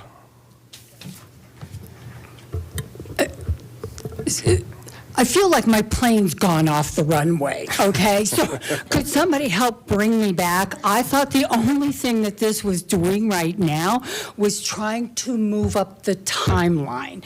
This person has gone through a gazillion permitting challenges, some of which I probably know more about than the rest of this council. But aren't we not looking at their financial thing? We're just allowing them to rip down this building when normally the process would be that they would have to wait until they got all their permits. Am I incorrect in that? You are not incorrect. You are correct, and your plane has landed. Oh, thank you. Thank you very much. And I do have comments later. Yeah, no, we'll get to comments. I have a quick question, then we'll go to the second round of questions. Ms. Hodson, we are in the early stages of looking for sheltering opportunities. And what type of financial number does that look like? Specifically, we are looking, as a result of a countywide study on our unhoused population, we are looking to build a navigation center. Actually, we're looking to build two, one in the north side of the county, which will probably be Arvada, and one in the central part of the county, which will be in Lakewood. The hardest part about this process is actually finding a site. We're hoping that we're going to be able to find a site soon, and we can announce that. We have very preliminary costs, very unrefined at this point, and it looks like for the two buildings, it'll be close to $80 million. Okay. Thank you.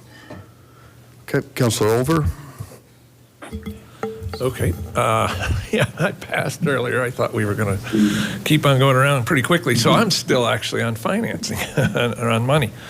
Can you tell us, first I have to say thanks for all your efforts on this and we've talked before, and I know you are talking to people and trying to help things out.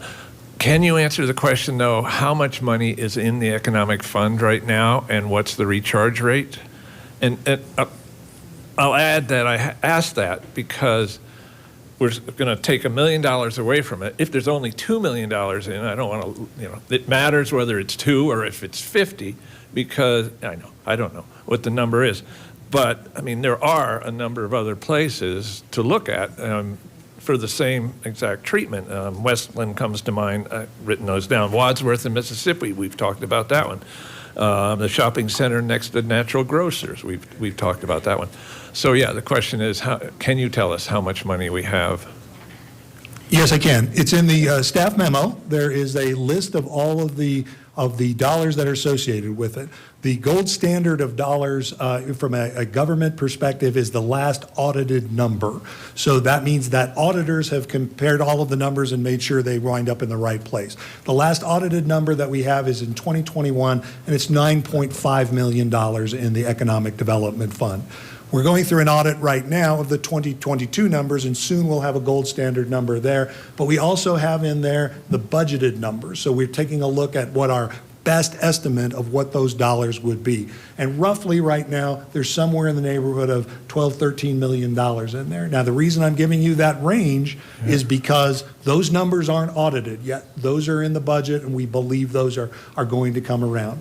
The recharge rate that you're talking about is how many dollars come in on a yearly basis and how many go out. Rough numbers, again, not audited. Please don't take this to the bank with an unaudited number, but the rough number is almost $2 million come in for the Economic Development Fund through these accommodation taxes, and about $1 million of it is pre-committed to paying economic development staff, which is one of the things that's allowed in the Economic Development Fund premises, and all of the other projects that we are making payments on or giving those elements to. So roughly $2 million come in, $1 million go out every year. So the recharge rate is roughly $1 million given no other circumstances. And again, don't bet the rent money on that number in there. I'm just giving you kind of a general ballpark to hopefully answer your general ballpark sort of question. Sure, and that's exactly what I was looking for, is ballpark.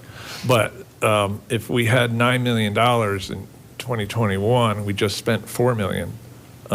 We just earmarked $4 million for that motel to buy the motel on Alameda.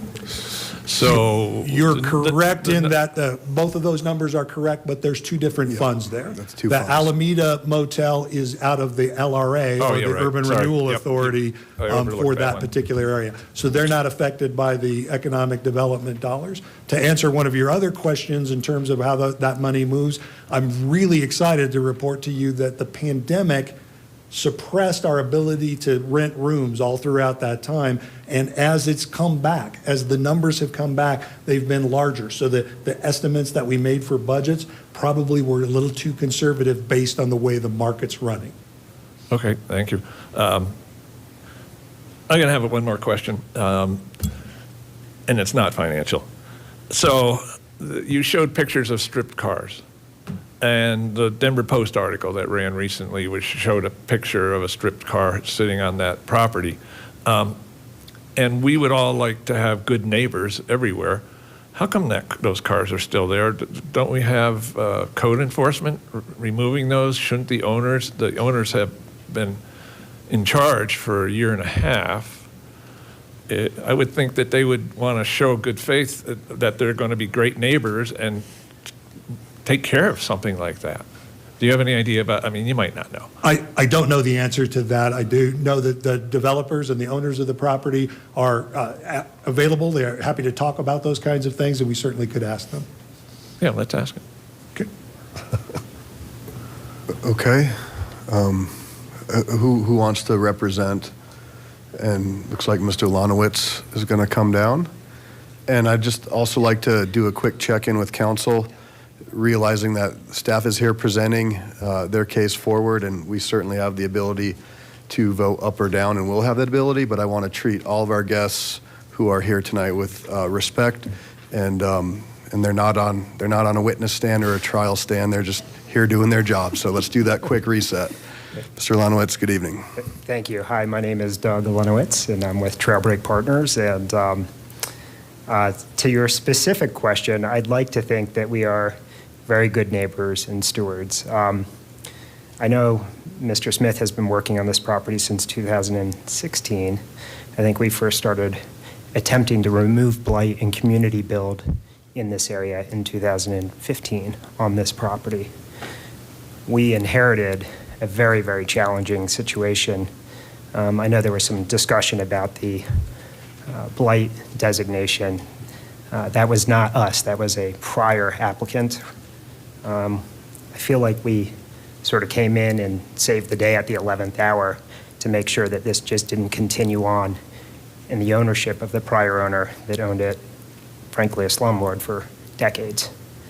The Two Creeks Neighborhood Association, the residents that I've been in communication with directly since 2015 in this neighborhood could probably speak better to our character than me saying it to you here tonight, but we weekly are out there with the community action team spending dollars on painting over graffiti, trash removal, transients, cars that mysteriously show up in the night. I can't speak to which car it is because it's a weekly thing. So I hope that addresses your question, but I do think we are good neighbors and stewards, and we're really looking for the partnership that we set out for with the city in terms of the ability to accelerate these outcomes for the benefit of the community, for health and safety, for blight removal, for crime removal, and to treat people with dignity.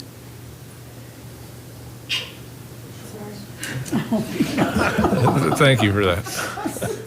Okay. Mr. Lonowitz, thank you. There might be other questions, but thank you. Councilor Councilor Jansen. That's okay. People call me Johnson. I have another question for Robert. So what is the payroll for the economic development staff? I don't know off the top of my head. It's in the budget. We can certainly look it up and get that information to you, but I don't know off the top of my head. How many people work there? We have 4 folks that work there, including myself. So myself and 3 others. We also have a position that's open. So a total of 5 in the office. I did look at the budget. It's about $1 million. Oh, okay. Okay. Thank you. You're welcome.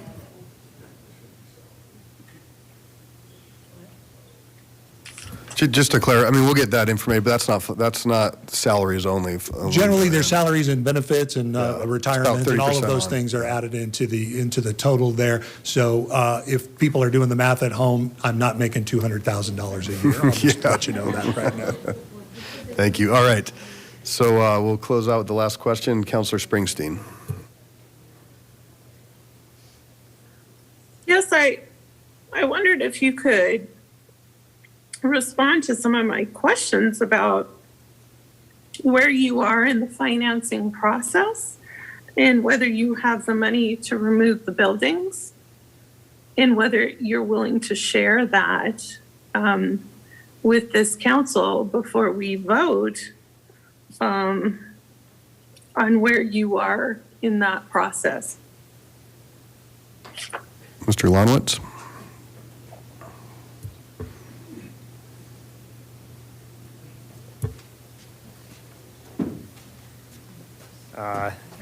As I sit here today, I do not have the dollars available to demolish the buildings and abate the buildings and remove it.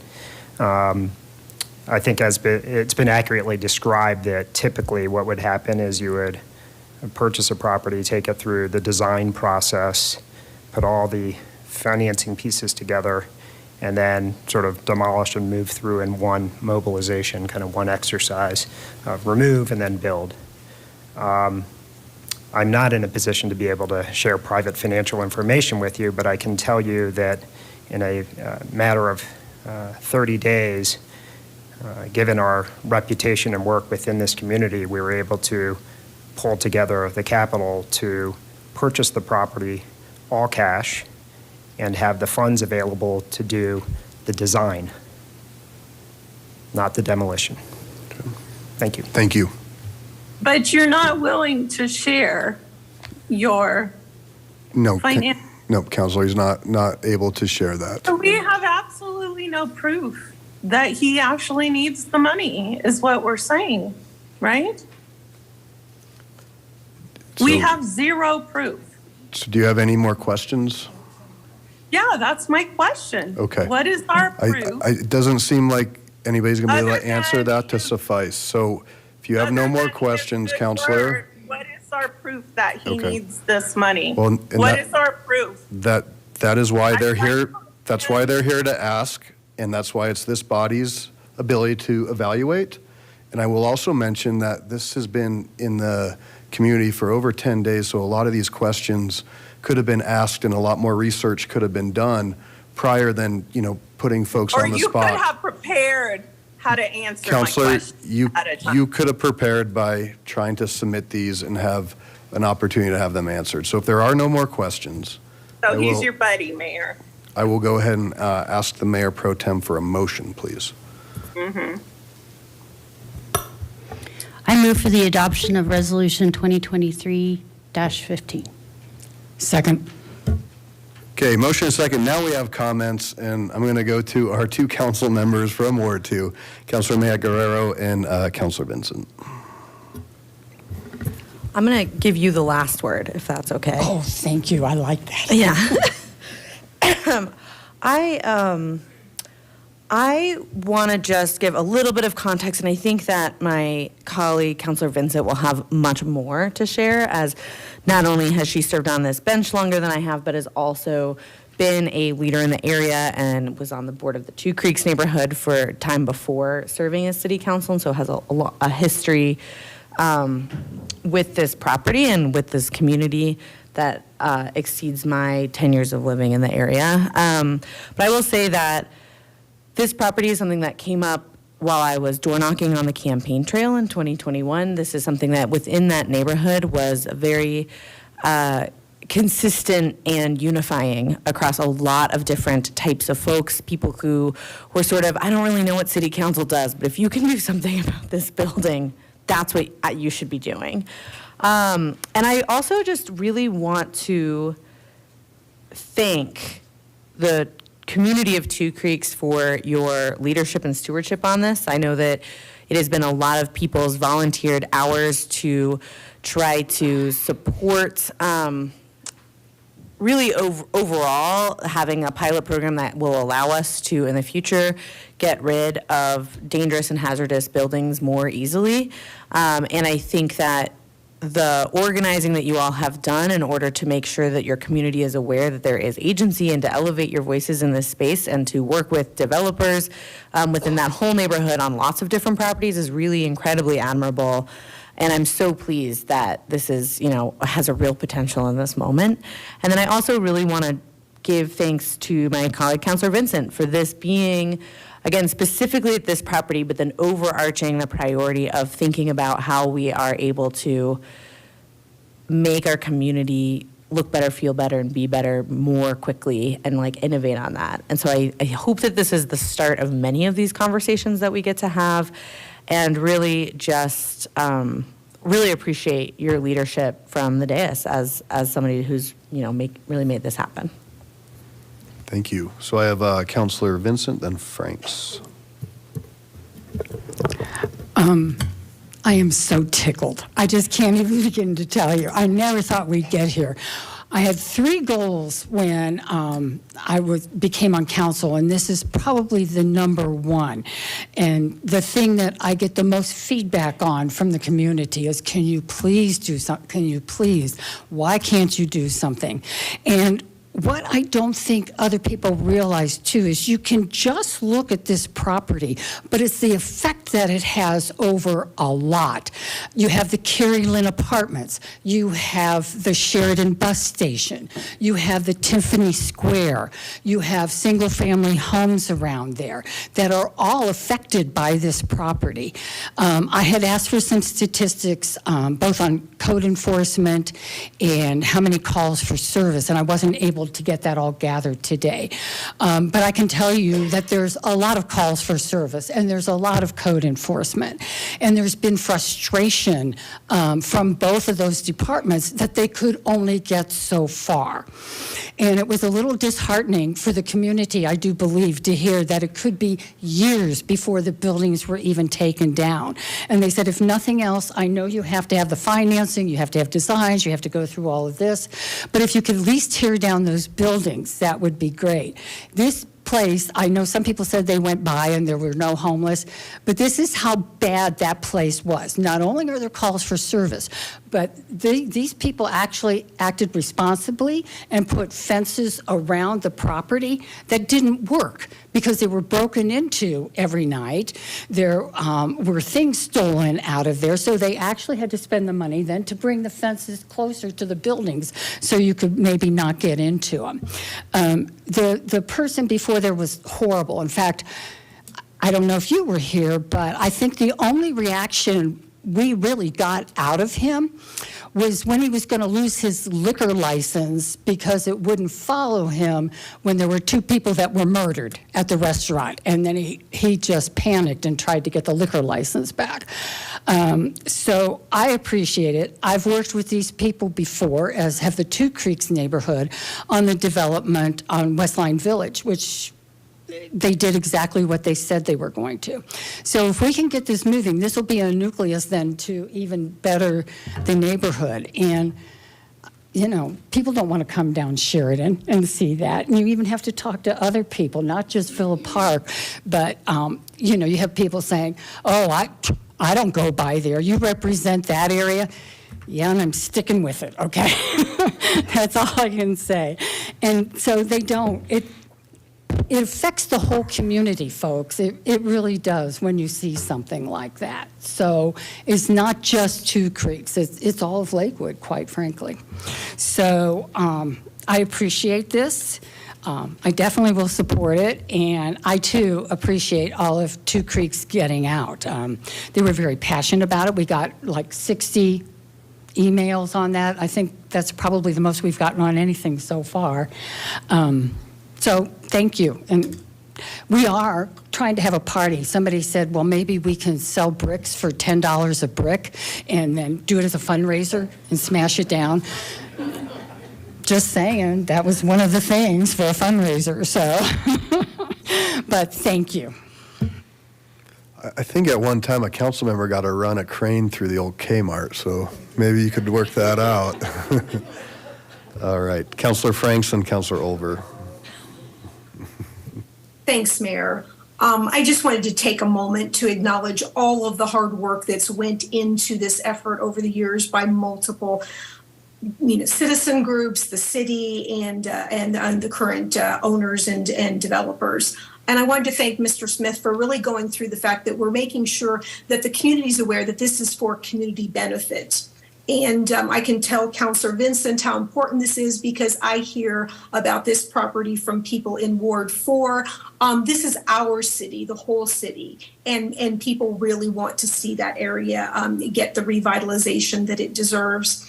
I also wanted to acknowledge I love pilot programs. I think it's a great way to prove things out. I'm appreciative that this is a pilot program, and it'll be interesting to see how this works, and we can maybe then in the next time be able to share those learnings and things that came to fruition. And finally, just wanted to thank Ms. Hodson for sharing the information about the programs that will be to support our unhoused. And really, I will be in full support of this. I have heard about this property for years and have seen the emails and couldn't be happier that we're able to expedite this for the community if it's approved tonight. Thank you. Great, thank you. So I have Counselor Olver, Jansen, then Springsteen. Oops. Something's not working there. Oh, I see it. Any rate, what I'm about to say doesn't apply to all of the properties you're thinking of right now.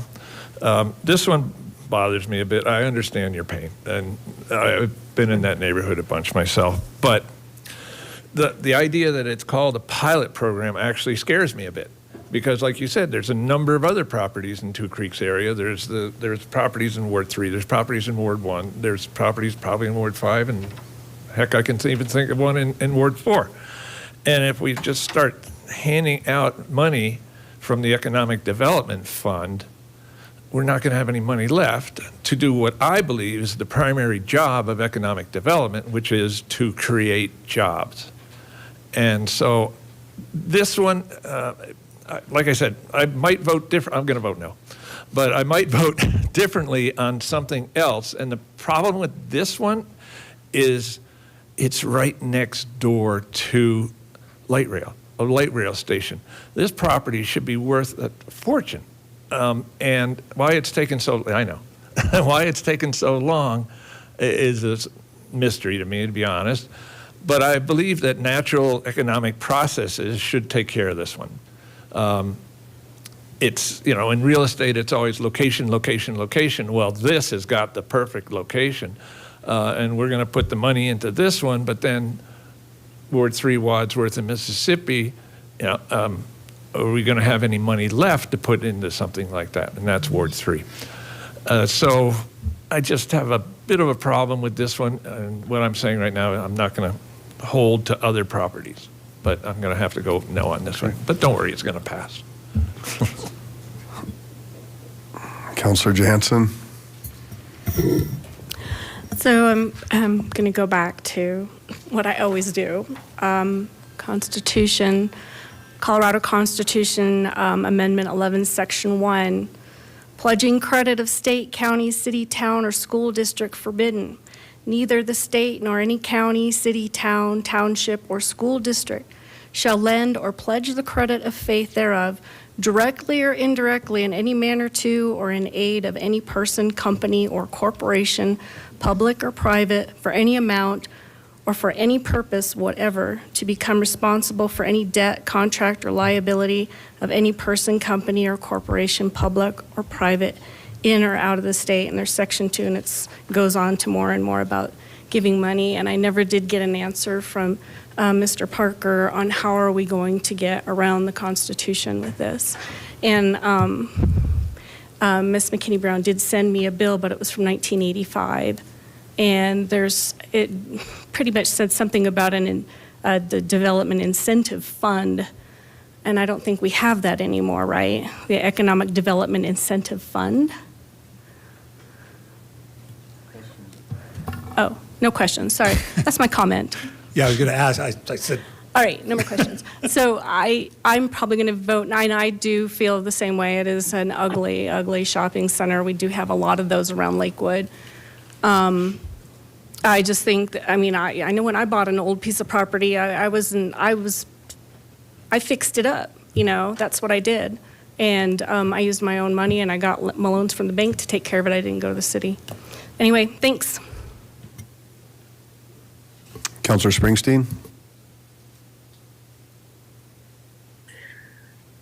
So again, my issue isn't that this isn't an eyesore, and I feel for the neighbors. Like I said, I have family in that neighborhood. I would love for them to not have to put up with that eyesore anymore.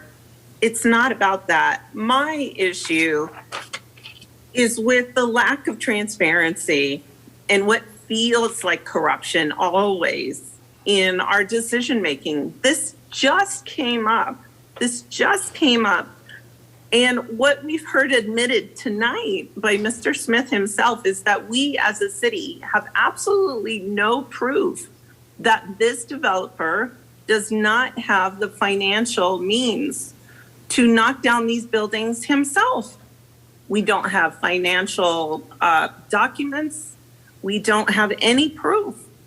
And so to me, if we're gonna make a big financial decision, a ninth of that fund, that we need to at least have backing for that and be basing our decision on documents that we've seen that this developer needs that money. This place was blighted 2 years ago, and Mr. Parker said it takes about 2 years to get the funding. They should have it by now, but this developer walked away when I asked my questions. And the other question that I had that we didn't get answered was how we decided who gets a ninth of this fund for an entire city. And the mayor cut me off on that one, but I'd really like to know, I mean, how did this decision get made that this particular developer gets a ninth of our funds? And that leaves only an eighth for whatever else we have throughout the city. The other thing we didn't get answered is how do we guarantee we get that money back? Because even our city attorney admitted that there's no guarantee. Yes, we can bring litigation. That costs a lot of money. It takes time. There's no guarantee of what a court will decide. We have no guarantees about getting this money back. And finally, if we're gonna give $1 million to somebody, how about we give it to those poor unhoused people who are trying to survive living around this building? And guess what? We knock down the building, they just get displaced somewhere else. It doesn't solve the problem. It doesn't solve their problem. Let's not give corporate welfare. Let's give people who need it the welfare. Mayor Pro Tem Strom. Thank you. First, I want to say thank you to Mr. Smith, Mr. Parker, and Lakewood PD for answering all my questions in preparation for our meeting tonight. I know I peppered you guys with a lot today, and Councilor Vincent, one of the responses that I got is that over the last year, there have been 127 calls to service on this particular property. So it's pretty telling that a lot is going on, and that's one thing that we've heard in our inboxes quite frequently is our Two Creeks neighbors and our Ward 2 neighbors just pleading for help, trying to improve public safety. And we've had a lot of conversations about public safety over the last year. There's a lot of levers that go with that. Part of it is what we can do through our police department. Part of it is what we can do through our neighborhood support department, but also part of it is looking at what we have out there that is attracting some of this crime and actually doing what we can do to address it. So I feel really grateful that the city is looking at this opportunity, a pilot program to say, you know what, we can do something here for the better good. It does, in my perspective as a small business business owner, this does create economic good for the better, because this affects our businesses in that area. We'd be fools not to expect that the crime, actually, I was talking to someone earlier today who has a parent that works at a medical facility off of Colfax, and it 100% affects their business, what's going on up there. We need to show up, and we need to do what we can for this community. So I appreciate that we're even having this conversation. And I will absolutely be supporting it. This is a loan. This is not money that we're giving away. One of the things that Mr. Parker and Mr. Smith were very helpful in helping me understand, I don't work in the field of development. I don't understand how financing these programs or even paying for these types of significantly huge projects actually occurs. And understanding that the funding comes once all of the permits are done, and that could mean, if the city wasn't stepping in, that we could be waiting another 18 months or 2 years, having these continual 127-ish calls for service every single year, and safety issues that are going on with that. So, I know it's no guarantee that we're going to get our money back, but it is something I think that's important for us to look at. I know I've promised my community that I will do everything that I can to increase public safety, and I see this as one of those opportunities for us to do it. So I want to thank all of you that were involved with answering our questions tonight, but also coming up with this idea and bringing it forth to council to consider as a way to speed up the process to help our Two Creeks neighbors. Thank you. Okay. Any other comments? So I would just say, certainly in support of this, and this is a big step for Lakewood. This is a bold move for this council to kind of have a vision for the future, and I'm really excited to be a part of this because, these things are a challenge, and I go back to 2007, and this has been a problem since 2007, and I know the city's tried desperately to work with the previous owner, and it just never came to fruition. I would also argue that having these buildings down makes this property worth more. And I think you saw part of that with what we're doing on Alameda and the motel that we're looking to purchase is take it down, and that's going to enhance that because that is what is really hurting us today. And we also are utilizing a economic development fund based on lodger's tax that, frankly, I don't think we could use to help the homeless. And that's why council's decided through Ms. Hodson that we're going to do that through our general fund, and it is very expensive. But we're also not only looking at 45 million-ish for the long term, but this council's also put into motion, what are we going to do more so in the short term for the immediacy? So those things are all things that I think this body has been discussing. It's a visionary piece. I think there's great opportunities, and we will see potentially some other projects, I would imagine, on West Colfax. I do like the comment, going back to 85, it's probably time that we do change and look and update that. But I would also point out that council did receive a legal brief that, again, talks about the constitutionality, and I can assure the community that we're not breaking the Colorado Constitution, and we're doing everything above the board and looking to support a neighborhood that has endured a lot for a long, long time, and they always come out to help. They always come out to help support other parts of our community. So I'm thrilled for us to be able to have this ability tonight to move this forward and to vote yes. And with that, please cast your votes.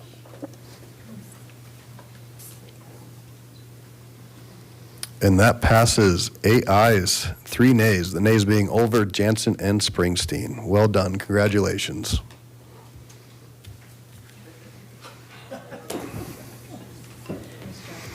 Okay, Mr. Clerk, could you please read the next item into the record? Item 8, Resolution 2023-16, initiating annexation proceedings for certain property to be known as the Stevenson Annexations, number 22 and 23, located in the county of Jefferson, state of Colorado. All right. So we'll go ahead and turn this over to our planning director, Mr. Parker. And do you want to introduce our team tonight, please? And while he's doing that, this is new. This is a big thing also. I don't think we've had an annexation in front of us for, I don't know if we ever have. You, Councilor Abel? I mean, it's been a long time.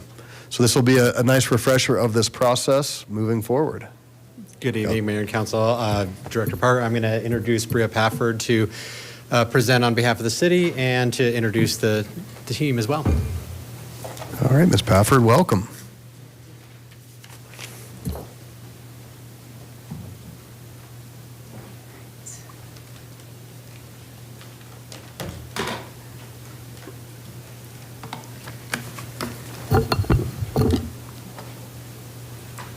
We'll leave this guy here. Hopefully he'll stay out of the way. You good? It's gonna I work? think so. Okay, all right, cool. Good evening, Mayor Paul, councilors. My name is Bria Pafford, and I will be presenting for staff tonight for case number AX 21001, also known as the Stevenson's Annexation, number 22 and 23. And we are tracking this annexation case under the address 14700 West 7th Avenue.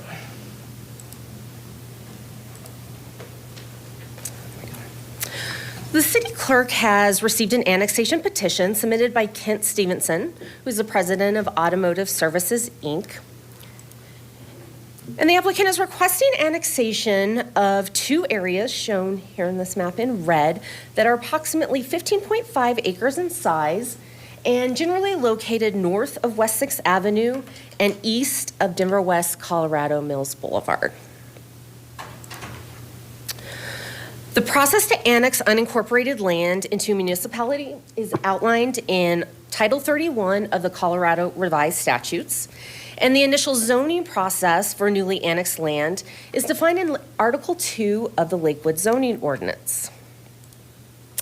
Now, pursuant to Colorado Revised Statutes, the governing body, which is Lakewood City Council, is required to take 3 separate actions to annex land into the municipal boundary. The annexation process starts when a petition is filed by the applicant, and then it's referred to the governing body to initiate the formal annexation process and set a public hearing date by adopting the intent to annex resolution. After the required notification period, City Council will hold a public hearing on the annexation proposal and consider a second resolution with findings of fact. The annexation hearing is then followed by a first reading and then a final vote on the adoption of the annexation ordinance, which would be the third and final action. Staff also like to point out that state statutes require any land to be zoned within 90 days of annexation into a municipality. The initial zoning process required by the Lakewood zoning ordinance starts with a pre-planning application, followed by a neighborhood meeting, and then a formal zoning application. All zoning applications require a public hearing first by the Lakewood Planning Commission with a recommendation to City Council on the zoning proposal. This recommendation then is referred to City Council with a first reading of the initial zoning ordinance, followed by a public hearing and action on the initial zoning request. Because each process requires specific notification and public hearing meetings, staff has carefully selected the dates before you to respect the timelines mandated by the Colorado Revised Statutes for annexation and the Lakewood zoning ordinance for the initial zoning. So we're starting with our meeting tonight, which is the annexation petition meeting, which sets the public hearing date before the Lakewood City Council on May 25th. And after the initial public hearing regarding annexation with this body, the project will be referred to Lakewood Planning Commission to hold a public hearing on the initial zoning in June. And then the Planning Commission recommendation and the annexation and zoning ordinance will then come back to City Council for a first reading in July, followed by zoning hearing and consideration of all required ordinances and requests for both the annexation and zoning ordinance in August. Now, this annexation application is actually part of a much larger phase development proposal that's located along the Denver West Colorado Mills Boulevard here. And so it's located between West 6th Avenue on the south and West Colfax Avenue to the north. The phase proposal includes the Stevenson Denver West Automotive Campus here on the east side of Denver West Colorado Mills Boulevard, followed by redevelopment of the west side over here once those existing Chevy and Lexus dealerships are moved to their new location at the new automotive campus. So in addition to the proposed annexation, the 15.5 acres associated with the new campus, the applicant has also submitted initial zoning, rezoning, and vesting applications for 38 acres on the east side, shown here on the east in blue, and then a separate rezoning and vesting application has been submitted for the 26-acre redevelopment site on the west side. And then finally, the applicant is also proposing to vacate the unimproved City of Lakewood right-of-way located at the 600 block of Gardenia Court, and kind of showing that in this area right here. So this slide includes a complete list of all the formal applications associated with this phase development for the Denver West development proposal. Each of these applications requires City Council action, and the Lakewood City Council is responsible for a final decision to approve or deny each application. So this proposed public hearing schedule has been crafted that will allow City Council to hold the final public hearings for zoning, right-of-way vacation, and vesting applications, and then take final action on each individual ordinance and resolution associated with the entire phase development proposal at your final meeting in August. Not your final meeting for this project. So shifting focus back to our meeting tonight regarding the annexation petition request, the purpose of tonight's meeting is to determine if City of Lakewood should initiate the annexation process. And this is done by accepting the annexation petition through a resolution stating Lakewood's intent to annex. The resolution will set the public hearing date on May 22nd and instruct the city clerk to send out all the required notices. State statutes require the public hearing date falls within a 30 to 60-day window from tonight's meeting, provided that there is the adoption of the intent to annex resolution tonight. City staff has reviewed the annexation petition, the annexation maps, and all of the legal descriptions for the proposal, and find the application to be in substantial compliance with Section 31-12-107, subsection 1 of the Colorado Revised Statutes. As such, staff recommends that City Council initiate the annexation process by adopting the intent to annex resolution in your packets and setting the annexation public hearing date for May 22nd. That concludes staff's presentation. Thank you for your time. I will be available to answer any questions, and I would also like to note that the applicant is here tonight, is prepared to give a presentation and or answer any questions that you might have regarding the annexation piece. And I'd be happy to make introductions if the council would like to hear the applicant's presentation tonight, or if you have questions. Okay. Council, would you like to hear the presentation? Is this what is on Lakewood Speaks as well? It is. Okay. So, Councilor, what's your pleasure? Is it the same presentation? Mr. Stevenson, please, if you'd like to. I'll introduce Greg Stevenson, and he can give a brief introduction to the rest of his group. Yeah, I would say if it's the same, we don't need to see it. Yeah, so I'm getting feedback. If it's the same that's on, maybe just an introduction and a high overview, and then we can get to questions, please. Good evening. And maybe I can just turn it to There you go. that slide. Thanks, Butch. You're very welcome. Thank you. And you can, if you need to change it. I'm having Brian do it. Okay. Okay. Hi, I'm Greg Stevenson, and thank you for letting me visit with you all this evening. What we're looking at doing here is, I think Charlie, Councilman Abel, Councilor Charlie, he'll go back and remember, I think, let's see, we're now 30 years in annexing property into the city of Lakewood. And it's been a great experience for us, and we've got another piece of property we want to bring in. We're approximately almost 550 acres, almost 600 acres in total size Denver West is. We've acquired property over 60-plus years, little bits at a time here and there and the like. And we run from the side of South Table Mountain all the way up to 6th Avenue from north to south, and then from principally Youngfield Street on the east to I-70 on the west. I want to introduce the team that we have pulled together here, and the formal applicant, which happens to be my brother Kent, and I've got Kent Stevenson there. Brian Stevenson has been critical in pulling a lot of the information together, and then John Wolforth is also part of the team. And then we have Kathy Ford, who's an architect who's been working with us on this project. I think this is annexation number 23 or 24, or I don't know. It's been, the map that you see right now shows all the different colors of all the different annexations that started back in, I'm going to guess 94 probably. That was probably our first one. What we view ourselves as is this is the last great piece that is a significant gateway into the city of Lakewood. We have the interchange at 6th and Indiana. That is the southern access point into the city of Lakewood. And then we have the interchange at Colfax and I-70, which is the first western access into the city of Lakewood. So this is an important piece for us to develop it and develop it right. The reason we're coming here today is we have acquired the property over the years and just recently finished acquiring the last pieces.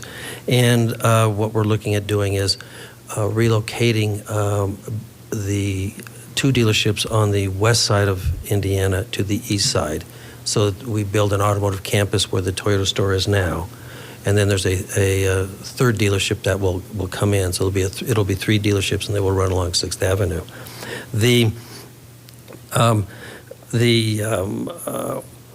Part of the reason we're doing this now is we can then consolidate the automobile dealerships on one campus on one side of the street, and it makes it certainly easier and safer to operate from the standpoint of we're not having people going back and forth across Indiana, which has been a very busy street since the Mills Mall and all has come in, and the office park.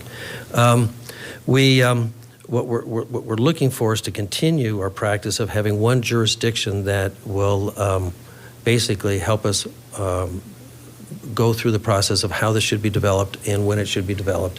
Right now, we're bifurcated between the city of Lakewood and unincorporated Jefferson County, which we were in for the first 25 years, I think, 25 years before we came into the city. We're more than happy to answer any questions that you might have.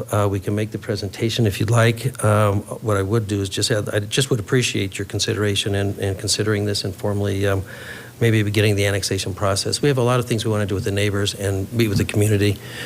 We've been working very hard on this particular part of the development. And what happens when we move those dealerships over from the west side of Indiana to the east, we do have an application with the city now officially. Do we? Not yet? Yes, we do. Okay, good. On redeveloping the current Lexus dealership site, and what we envision there is what we're going to do there is we're going to downzone it. We're going to reduce heights, we're going to reduce uses, we're going to remove the automotive uses there. We're not looking to increase any more automotive uses other than what we have at this point in time. It will become a retail center there, and we've got a number of different users who'd like to come, as well as, there's some hotel interest and the like that we're going to look at. And as I said, we want to reduce heights, we want to remove automotive, so it truly is, it is a downzoning. We're not asking for any new uses on the west side of Indiana. It's going to actually be a reduction. Like I said, what we're doing this is important to have a continued uniform control of how this property is developed. And I will tell you, we've had a long and really a good relationship working with City Council and working with staff. They've been very, very helpful, and staff's not easy, but they come from a very strong point of perspective and what's right and what's wrong, and we've always been able to work things out over the years. So I'm going to just kind of be quiet for a moment here, and whatever you'd like to do, we'd be more than happy to do it. Or is this something that would be better later on as we start as we go to the next step of the process? So I'm getting a next step of the process from our attorney. So let's get through this piece tonight and then see where we go, and then you'll be coming back. And it sounds like Planning Commission will be kind of the next stop. Is that correct, Ms. McKinney-Brown? But we appreciate that, and maybe if there are questions that do arise and you're able to answer, that's great. Be happy to. And grab a seat because you might come back up. I have some lights on, but I also have a public hearing piece or a public comment piece to this. So I'll open that. Nobody's signed up. We will be visiting with our neighbors, as we always do. It's just we had to get the process started. Yep. No, Plus, we have absolutely. a more clear picture of what we'd like to try to do. Great. Thank you. Thank you, Mr. Stevenson. So, Ms. Duffy, and forgive me if you did sign up. Nope, that's all right. Come on down. If there's anybody online that wishes to speak, please go ahead, and you know the rules. I do. Diane Duffy, Daniels Welchester. As many of you know, our community is half in the city and half in the county. Annexation is a scary word in my community. This annexation is a concern. But I think this is something we can get through. I want some confirmation from the city that this isn't going to jeopardize the property owners that are adjacent to this. What the Stevensons are proposing is not that scary, but the neighborhood does need just some confirmation from the city that this isn't going to give them the opportunity to just start taking more. I don't believe so. Like Mr. Stevenson said, this is the first one in a very long time, so I don't think the city is going to start taking over my neighborhood. But if you could give me some confirmation, that would be much appreciated. The Stevenson have a long history of working with our neighborhood, and they've been a very good neighbor. We know this project will be successful. And as you saw in the presentation, there's a lot of meetings to come.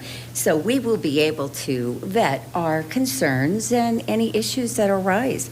I really think this project will be a successful one, and our neighborhood is happy to work with them. They've been a good neighbor, so thank you. We look forward to the process. It's a long process. Thank you. And this is just the start of what started maybe 2 years ago. Anybody else wish to speak? Okay, seeing none. Would you like to have public comment? Just very, very quick. We're going to hold you to the 3-minute rule. It'll be less than that. I do want to thank Ms. Duffy for her comments. I've been doing this almost 50 years now, and these are our friends, these are our neighbors, and this is the only development that we do, and it's important to us that we do it right. And we do make mistakes from time to time, but it's important for us to do this thing right and to make something that hopefully the neighborhood will be proud of, the city will be proud of, and we'd be proud of. Great. So anyway, I'm done. Thank you. So before I go to council, I'll close that. I'll just make one comment to Ms. Duffy's question. And every year we have to do a 3-mile plan that kind of outlines what we might be annexing, in the city as nothing within its, I think, anything right now in our vision of annexing. This is a private applicant asking for that. So correct, but pursuant to state statutes, we do need to readopt the 3-mile plan every year. This will be coming before this board prior to the final decision that needs to be made before the council, before the final decision needs to be made. So yes, I think that Planning Commission will be considering the 3-mile plan for this year, this month, and then we'll identify the dates when that'll come back before the council. Thank you. All right, let's go to councilor questions. I'll start with Ward 1, Councilor Abel. Thank you, Mayor. A couple of things. One is that we got a little bit uncomfortably close to discussing future zoning, and that's quasi-judicial, and we can't address that yet. Secondly, the flow charts of future meetings was interesting, but a bit complicated. We did include a planning commission hearing on recommendations for annexation. Is that correct? Correct. So, and Allison or Lauren, feel free to step in. So it's my understanding that we will have the annexation hearing first before City Council, and then everything will go to Planning Commission. Planning Commission can certainly weigh in on the annexation piece as well, in addition to zoning if the council chooses.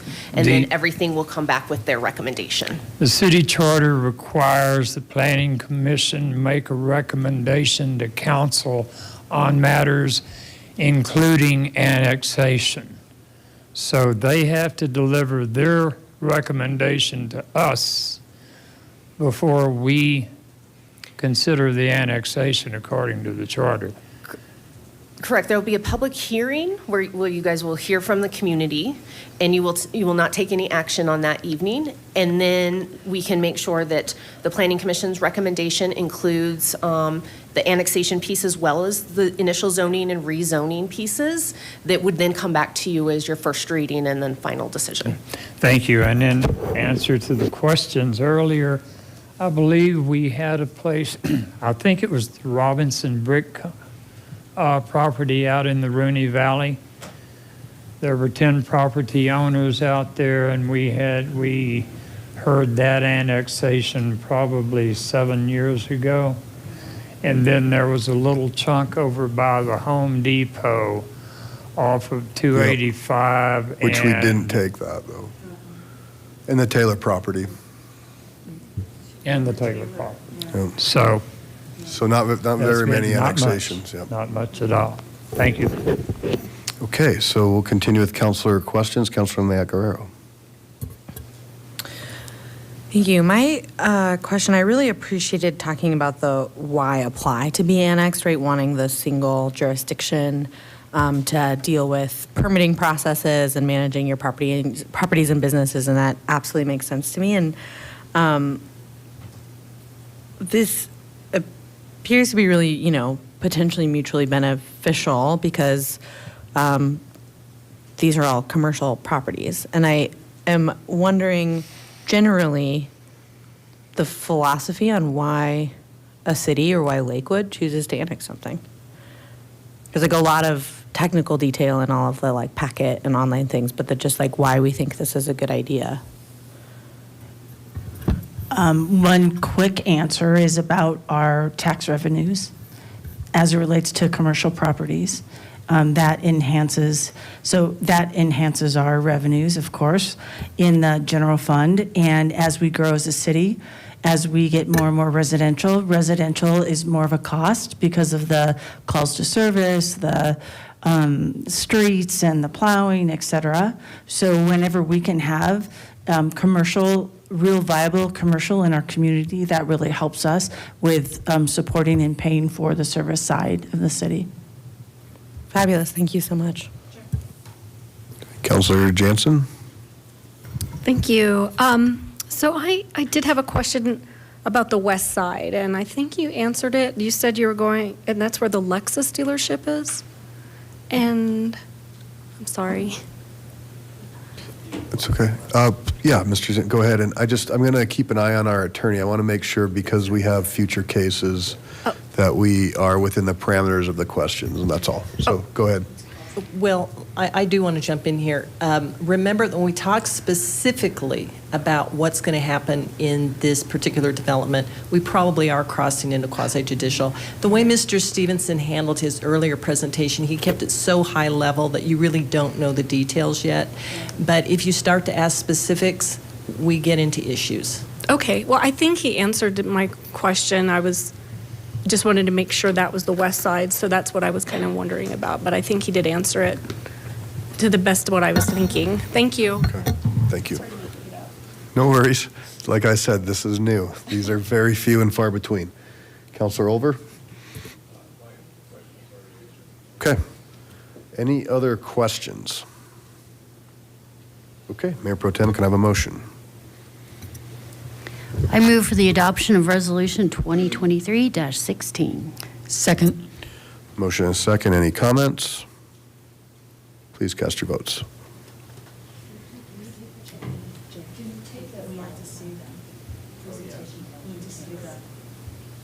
Can somebody push an aye for both Councilor Springsteen and Franks? Okay. That passes 11 ayes, 0 nays. Thank you very much. All right. So coming up next, we have general business. I don't have anything that was submitted. I was going to ask for an update, which we got earlier. Is there anything under general business? Okay, we'll go ahead and go to councilor reports. And whatever ward wants to go first. I guess Councilor Sherzai said one will go. Thank you. So just wanted to thank the staff from the Public Works Department for joining us at the April ward meeting to discuss all things sidewalks. And also I had a chance to attend the open house around our housing survey and a chance to connect with those the contractors that are doing that work for us, and really excited for that community conversation as I understand it. And I did run into a number of Ward 1 residents during that evening, and so really excited to keep that conversation going. I wanted to also just share that on May 17th, we're going to be having our first public meeting from 5:30 to 7 around the Porter Park property at 731 Tabor Street. So please come and share your vision for the newest Ward 1 park. And I think that's it for me. Councilor Abel. No report. Okay. Ward 2? All right. The gesturing. All right. Next week, we have our ward meeting, which is at the Clemens Center, as it has been, but it's going to only be in person. We have often had some technical difficulties trying to make that hybrid, as it's up to Councilor Vincent and I on the tech side, and sometimes we're great at it, and sometimes we're just not. And so in order to avoid that confusion for the community, we are eliminating the Zoom option. We'll see how that works, and if people end up being very frustrated, we'll try to figure out what to do next. The other thing is that next week on Thursday night, on the 20th, is the IBER annual meeting, the IBER neighborhood annual meeting, to be more specific. And I'm really looking forward to that conversation as well. So if you're in the IBER neighborhood, that is something that's open to you. And then as a flag sort of towards the end of the month is that Mulholm Elementary, which of course is one of the elementary schools that's sadly closing in our neighborhood, is having an open house on Friday the 28th. And I also look forward to attending that and getting to know some of the great work, great humans, and great students that have been there. Councilor Vincent? No report. Okay. Ward 3? Just wanted to let everybody know that Ward 3 will be having our ward meeting on Saturday, April 22nd at 9:30 a.m. We are going to have the opportunity to meet with and hear from the Community Resources Department with updates and information about the Your Money at Work public engagement initiative, as well as updates on Peakview Park, which is the old Taylor property. Really excited to get some updates since we get one of the newest parks in the city, and it's nice and big, and we're very excited. And then right after that will be Earth Day, immediately following that. So I would encourage you to come to the ward meeting and then pop on over to Belmar Park and Heritage Lakewood and enjoy Earth Day.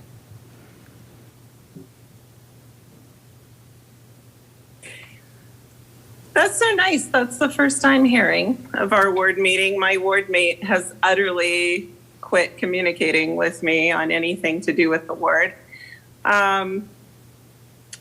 Wanted to mention that I went to the Senate Judiciary Committee meeting at the Capitol on Senate Bill 23 SD 213,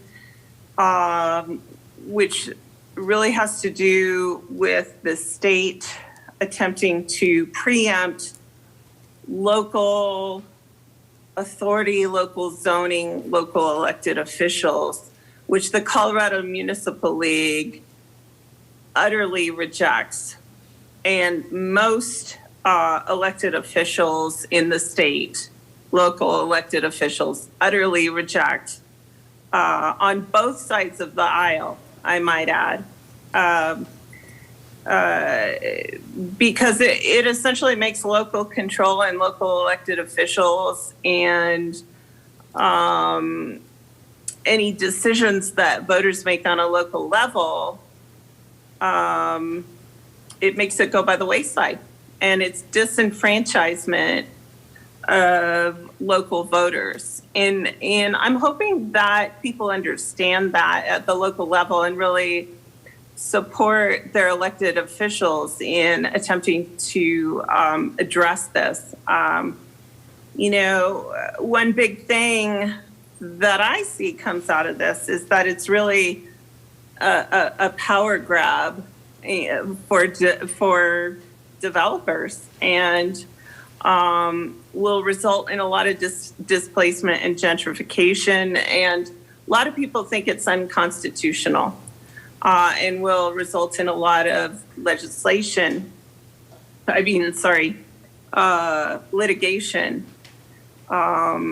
Could result in litigation in our own city, having to litigate to defend SGI. And wow, my own opinion is there's got to be a way to better use our resources. I also think that our city needs to give clear messages from individuals about what our position is. And I did hear some hopeful things about our position aligning with our sister municipalities tonight, but that should have come a lot sooner and a lot stronger. And it shouldn't have taken two legislative committee meetings to come to that decision. And the mayor should not be giving a position of counsel when there is no position.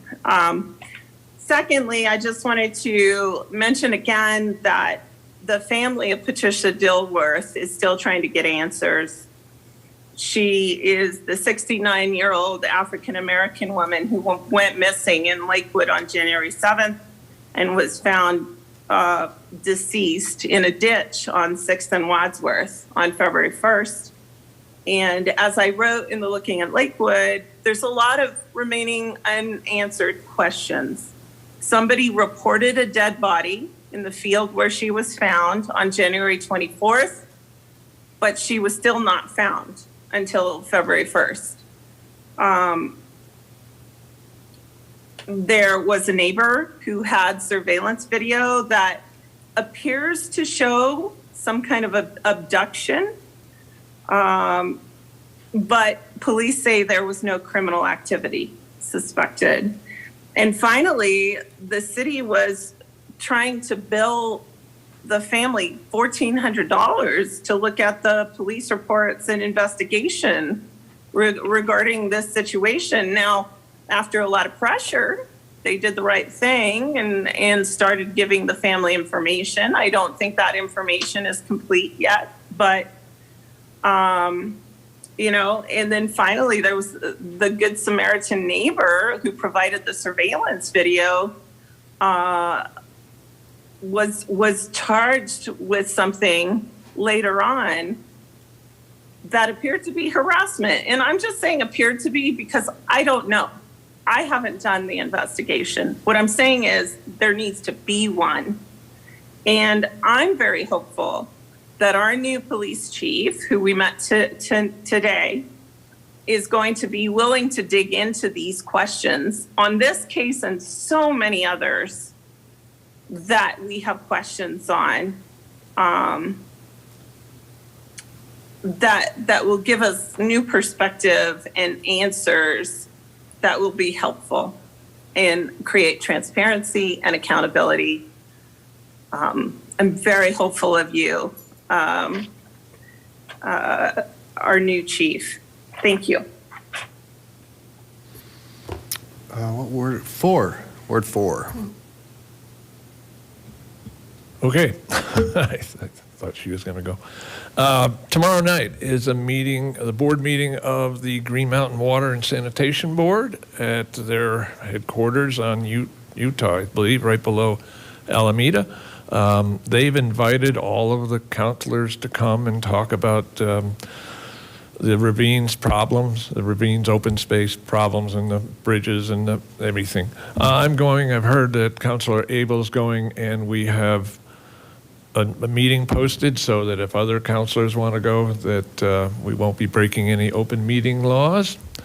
And so I think it's at 6 o'clock tomorrow. So that could be interesting. It's in a room that's not the biggest room in the world, but hopefully we'll all fit in there. Thanks. Okay, Councilor Franks.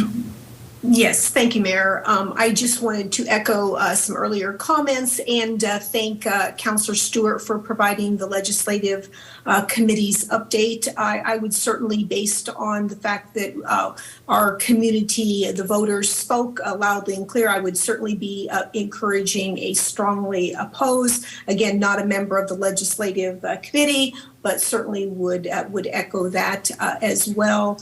And thank you. That's all I wanted to add. Great, Ward 5. Okay, so I want to thank the Greenhouse for sending Angie out for our ward meeting last week. We had it about, maybe it was 2 weeks ago. I can't remember. Anyway, we talked about xeriscaping and turf replacement. We did have another member of our community, Catherine Martin, she calls herself the grass assassin, and she kind of went over different ways to get rid of turf on the cheap. And that's all I have. Thanks. Mayor Pro Tem. Thank you. A few comments before I get into the Ward 5, our Ward 5 announcements. Before we put our short-term rentals to bed, and I know we're all ready to do that until next June, I wanted to say thank you to our committee who showed up for so many years and so many conversations as we navigated through that, not only this council, but the previous one. Comments in person, by email, and online really helped us to make difficult decisions as we work to craft a policy that would allow us to finally start to regulate these short-term rental practices here in Lakewood. It was not easy to finish policy decisions that were started under another body of leadership. And I do personally want to come tonight and just say that I regret that the execution of the passing of this ordinance was less than graceful for all of us I know here on council, but also for our committee members. I want to thank Councilor Franks for the hours of research that she did leading up to our last meeting, and for her leadership on looking so closely at the impact and the unintended consequences of decisions that were being made, that are being made as we sit in front of you.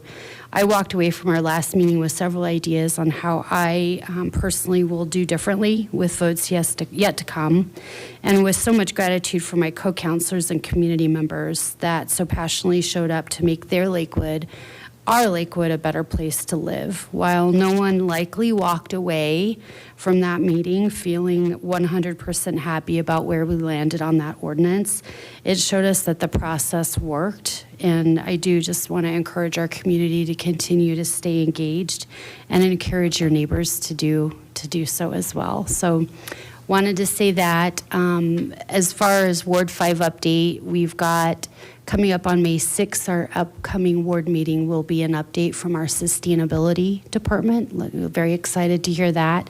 And over in Bear Creek Lake Park on April 29th, we do have a trout fishing tournament coming up. So for any of our trout fishers out there, that is something to look at. You can find Bear Creek Lake Park online and to get more information, or certainly reach out to me via email, wstrom@lakewood.org, and I'm happy to send you the link for more info. Okay. My only report, just one correction. I've never represented this city or council's position on 213 or any other bill, and actually don't have that ability until tonight when they made that decision, also via Metro Mayor. So just a quick correction on that. Probably could go on with more. But I think that we're going to not have a meeting next week because there's no agenda items, so that will be canceled. And Ms. Hodson, you had another update. Yes, I'd like to add one one more item to the meeting. I know a lot of people on this council and many people in the community have been very interested in the 59 acres of the Federal Center property. And you'll remember it's gone through numerous renditions of auction and negotiated sale, et cetera. Well, on this last rendition, if you will, it was up for auction, and this property actually closed this past Friday. So that property has transferred from the GSA, the federal government, to a private developer. Again, this just happened. We're going to stay close to it, and the discussion certainly will continue and start in earnest with the city, and I'll keep you up to date as we have information. But I think that's important for you to know that that property did transfer as of just this past Friday. I wanted to make sure I said that, so thank you. That's an important update. Thank you very much. Good catch. All right, so we are done. I want to thank everybody for coming out, thank our police agent for being with us, and we'll adjourn at 9:52 p.m.